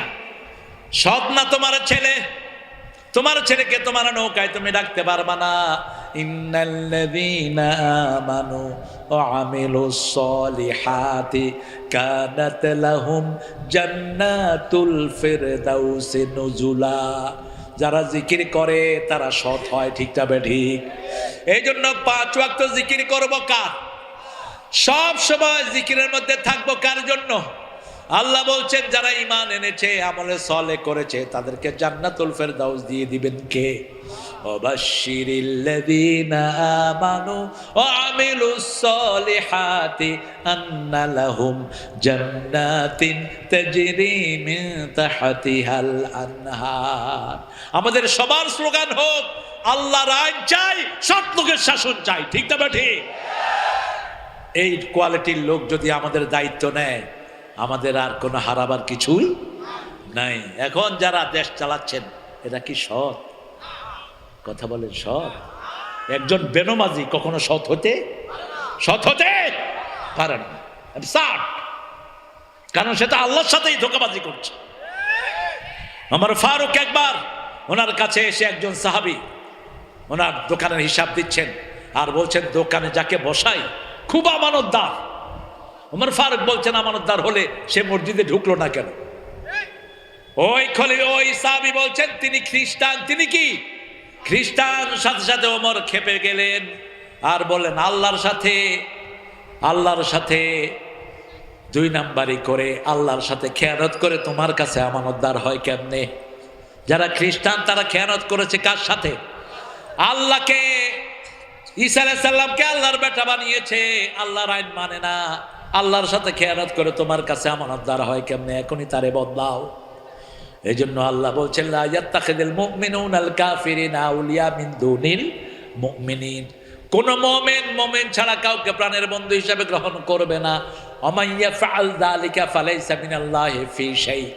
যদি কেউ গ্রহণ করে তার কোনো আমল আল্লাহর কাছে কবুল হবে না। সে আল্লাহ বলছেন, ওয়ামান আ'রাদা আন যিকরি ফাইন্না লাহু মাঈশাতান দনকা ওয়া নাহশুরুহুম ইয়াওমাল কিয়ামাতি আ'মা লিমা হাশারতানি আ'মা ওয়া কাদ কুনতু বাসীরা ওয়া কাযালিকা আতাতকা আয়াতুনা ফানাসিতাহা ওয়া কাযালিকা লিয়াউমা তুনসা। আল্লাহকে ভোলা যাবে না, একজনকে সবসময় স্মরণ রাখবো। তিনি কে? আপনি ভুলে আছেন, হঠাৎ করে মনে হলো, আরে এই সময়টা তো আমি জিকির করতে পারতাম। যখনই জিকির করবেন তখনই ওই ভুলা সময়টা আল্লাহ জিকিরের ভিতরে তুলে দিবেন। আরো আস্তে কর না সুবহানাল্লাহ। যেমন আপনি সারাদিন বিসমিল্লাহ পড়েছেন কিনা জানেন না, রাতে শোয়ার সময় মনে হলো সারাদিন বিসমিল্লাহ পড়েছি কি পড়ি নাই। রাসূল বলছেন, এখন শুধু বলো বিসমিল্লাহ আউয়ালাহু ওয়া আখিরাহু। সব কাজের আগে বিসমিল্লাহ লাগিয়ে দিবেন কে? কিন্তু বিবিরে যে মারছেন এটাতে বিসমিল্লাহ লাগবে না। আল্লাহর নাম বলে কোনো হারাম কাজ করা জায়েজ আছে? আল্লাহর নাম বলে মদ খাওয়া জায়েজ আছে? আল্লাহর নাম বলে জুয়া খেলা জায়েজ আছে? নাই। যদিও আমাদের দেশের লোকেরা আল্লাহর নামে সিনেমা হল উদ্বোধন করে, পত্রিকাতে লেখা আসে, ইনশাআল্লাহ ঈদের পরেই মুক্তি পাবে মনা পাগলা। ঠিক না বেঠি? কতটা বেকুব দেখেন। আল্লাহর নাম নিয়ে কোনো খারাপ কাজ করা যাবে না। আল্লাহর নাম নিয়ে কি ঘুষ খাওয়া যাবে? কথা বলেন। কিন্তু আমাদের অফিসগুলোতে ঘুষ আছে না নাই? এই কোরআন শরীফে ঘুষের বিরুদ্ধে আয়াত আছে না নাই? ইয়াকুলুনা সুহুব, ঘুষ। আর রাশি আল মুরতাশি কিলাহুমা ফিন্নার। ঘুষ যে খায় দিয়ে দেয়, দুইজনে কোথায়? কিন্তু যারা দেয় তাদের ব্যাপারে একটা সুন্দর কথা ইমাম যাহাবি বলেছেন। ইমাম যাহাবিকে আপনারা চিনেন? কিতাবুল কাবায়েরের লেখক ইমাম যাহাবি ছিলেন বুখারী মুসলিমের সমপর্যায়ের মুহাদ্দিস, অত্যন্ত উঁচু মাপের মুহাদ্দিস ইমাম যাহাবি। তিনি তার কিতাবুল কাবায়েরে লিখেছেন, আপনি যখন, যেমন আপনি একটা বাড়ি করবেন, কিন্তু সেই বাড়ির প্ল্যান পাস করতে গিয়ে আপনাকে ঘুষ দিতে হবে। আপনি ওয়াসার লাইন আনবে, ঘুষ দিতে হবে। এখন যদি ঘুষ না দেন আপনার বাচ্চারা বাড়ি ছাড়া থাকবে, খোলা আকাশের নিচে থাকবে। এই অবস্থায় আপনি আল্লাহর দুশ্মন হয়ে না, ঘৃণা ভরে যদি কিছু দেন আপনাকে মাফ করে দিবেন কে? রেফারেন্সটা হলো সূরা বাকারা 173, হুররিমা আলাইকুমুল মাইতাতু ওয়াদ-দাম ওয়া লাহমুল খিনজির ওয়া মা উহিল্লা লিগাইরিল্লাহ ফামান ইত্তারা গায়রা বাগিন ওয়ালা আদিন ফালা ইসমা আলাইহি ইন্নাল্লাহা গাফুরুর রহিম। আল্লাহ বলছেন, মরা জিনিস তোমাদের জন্য হারাম, প্রবাহিত রক্ত তোমাদের জন্য হারাম, শুকুরের গোশত হারাম। আল্লাহ ছাড়া যাদের নামে জবাই করো সেটা কি? আরো জোরে, ফামান ইত্তারা গায়রা বাগিন। কিন্তু আপনি এমন এক জায়গায় গেছেন, আপনার সামনে একটা মরা প্রাণী, আর আপনি যদি না খান আপনার জীবনটা শেষ। জীবনটা কি? আপনি ফামান ইত্তারা গায়রা বাগিন ওয়ালা আদিন, বিদ্রোহী হয়ে না, দুশ্মনী মূলক নাই, জীবন বাঁচানোর জন্য যদি কিছু হারাম খান মাফ করে দিবেন কে? ফালা ইসমা আলাইহি, এটার ভিতরে কোনো গুনাহ নাই। আল্লাহু গফুরুর রহিম। শরীয়ত কত সুন্দর। এখন অফিস আদালতে আমাদেরকে ঘুষ দিতে বাধ্য করা হচ্ছে, ঠিক না ঠিক? থানায় গেলে কোনো মামলা নেওয়া হয় না, এখন নেয় কিনা আমি জানি না। থানায় গেলে টাকা ছাড়া কোনো কথাই, আরে কথা কর না কেন? জমির অফিসে গেলে টাকা ছাড়া কোনো কথা নাই। আমাদেরকে গোলাম বানিয়েছে তারা। আমরা এই মানুষের গোলামিতে থাকবো না। আমরা কার গোলামি গ্রহণ করব? আমরা 5 ওয়াক্ত জিকির করব। কার জিকির আছে যেখানে আমরা আছি? এই যে মাহফিলে আপনারা এসেছেন, মুহূর্তে মুহূর্তে আল্লাহর জিকির করছেন। কেন করছেন? রাসূল বলছেন যে যারা আল্লাহর জিকিরের মাহফিলে যায় না, যেই মাহফিলে কোনো জিকির আল্লাহর হয় না, ওটা হলো মরা গাধার স্তূপের মতো। কিসের স্তূপ? মরা গাধার স্তূপ। মরা গাধার স্তূপে থাকলে যেমন আপনার নারী নষ্ট হয়, আপনার মেজাজ খারাপ হয়, ঠিক তেমনি ভাবে যেখানে আল্লাহ জিকির হয় না, এরকম মিটিং বাংলাদেশে আসরা নাই। ঘন্টা সে ঘন্টা কথা বলে, একটা কোরআনের আয়াত নাই। ঘন্টা সে ঘন্টা কথা বলে, একটা হাদিস নাই। এই লোকদেরকে কিয়ামতে আপনারা ধরবেন। সূরা আহজাবের শেষের দিকে আল্লাহ উঠিয়ে দিয়েছেন। আজকে আর শেষ করে দিই ইনশাআল্লাহ। হ্যাঁ না, 2 ঘন্টা তো বাজাইছেন আমার। স্বামী মারা গেলে কোন গহেনা পরা যাবে কি না পরাই ভালো? মাসিক চলাকালীন কোরআন পড়া বা কোনো আমল করা যাবে কি? আমল করা যাবে, কিন্তু কোরআনটা স্পর্শ করা যাবে না। কারণ ওই অবস্থায় রাসূল একটা বর্ণনা নিষেধ করেছেন, তোমরা কোরআনটা স্পর্শ করবা না। কিন্তু যেগুলো তাফসীর বেশি সেগুলো আপনি পড়তে পারেন, এটা কোনো সমস্যা নাই ইনশাআল্লাহ। আসসালামু আলাইকুম, কেমন আছেন? বাংলাদেশ জামাত ইসলামী একটি সাংগঠনিক দল। মহিলারা কি মাহফিল করতে পারবে? মহিলাদের মধ্যে পারবে, কোনো সমস্যা নেই। মাহফিল করতে অনেক বাধা আসছে, বাধা আসলেই তো বুঝবেন যে আপনি নবীদের তরিকে আছেন। মক্কাতে প্রথম কাকে শহীদ করা হয়েছে? সুমাইয়া। কাকে? কাকে? মহিলাদের উপর আক্রমণ এসেছে প্রথম। মহিলা নাকি মাহফিল করতে পারবে? মহিলার মাহফিল করতে পারবে। তাই আপনার মতামত জানলে ভালো হয়। এটা আমার মতামত না, রাসূল সাল্লাল্লাহু আলাইহি ওয়াসাল্লামের সব সাহাবীরা একজন মহিলার ছাত্র ছিলেন। একজন মহিলার ছাত্র ছিলেন, সব সাহাবীরা ছাত্র ছিলেন মা আয়েশা। লিখে রাখেন, রাসূলের 7 জন মুফতির মধ্যে সর্বশ্রেষ্ঠ মুফতি ছিলেন মা আয়েশা রাদিয়াল্লাহু আনহা। নিম্নলিখিত দোয়ার জন্য ইনশাআল্লাহ। আমি আপনাদের ধৈর্য দেখে মুগ্ধ হয়েছি। এই 2 ঘন্টা, সোয়া 2 ঘন্টা চলে গেল, আপনাদের কোনো পেশাব নাই। আপনারা তো অনেক ডায়াবেটিস মুক্ত মানুষ দেখতেছি। আল্লাহ আমার ভাইদেরকে কবুল করুক। আমরা ইনশাল্লাহ দোয়ার দিকে যাব এখন। অনেক ভাই দোয়া চেয়েছেন, বিশেষ করে আমাদের বিগত দিনগুলোতে মাওলানা মোফাজ্জল হোসেন, মাওলানা আব্দুল গনি, মাওলানা দেলাওয়ার হোসেন, মাওলানা মোশাররফ হোসেন, সাইদুল ইসলাম সেন্টু, রকনউদ্দিন বিশ্বাস, যেই ঘরে আমার খাওয়ার ব্যবস্থা হতো। তারপরে আশরাফুল ইসলাম ভাই, মাসুদ পারভেজ, কাজী তাইফুর রহমান, আরও অনেকে অসুস্থ আছেন। বরকতুল্লাহ প্রধান শিক্ষক, আব্দুল মালেক, পেশকার হোসেন, আফসার হোসেন, মোহাম্মদ মনিরুল ইসলাম, আরও অনেকেই। আমরা এদের জন্য ইনশাল্লাহ দোয়া করব। প্রত্যেককে বসতে বলছি, পড়েন সুবহানাকা আল্লাহুম্মা ওয়া বিহামদিক আশহাদু আন লা ইলাহা ইল্লা আনতা আস্তাগফিরুকা ওয়া আতুবু ইলাইক। আমরা আমাদের এই ভাইদের জন্য দোয়া করব। এখন দোয়ায় হাত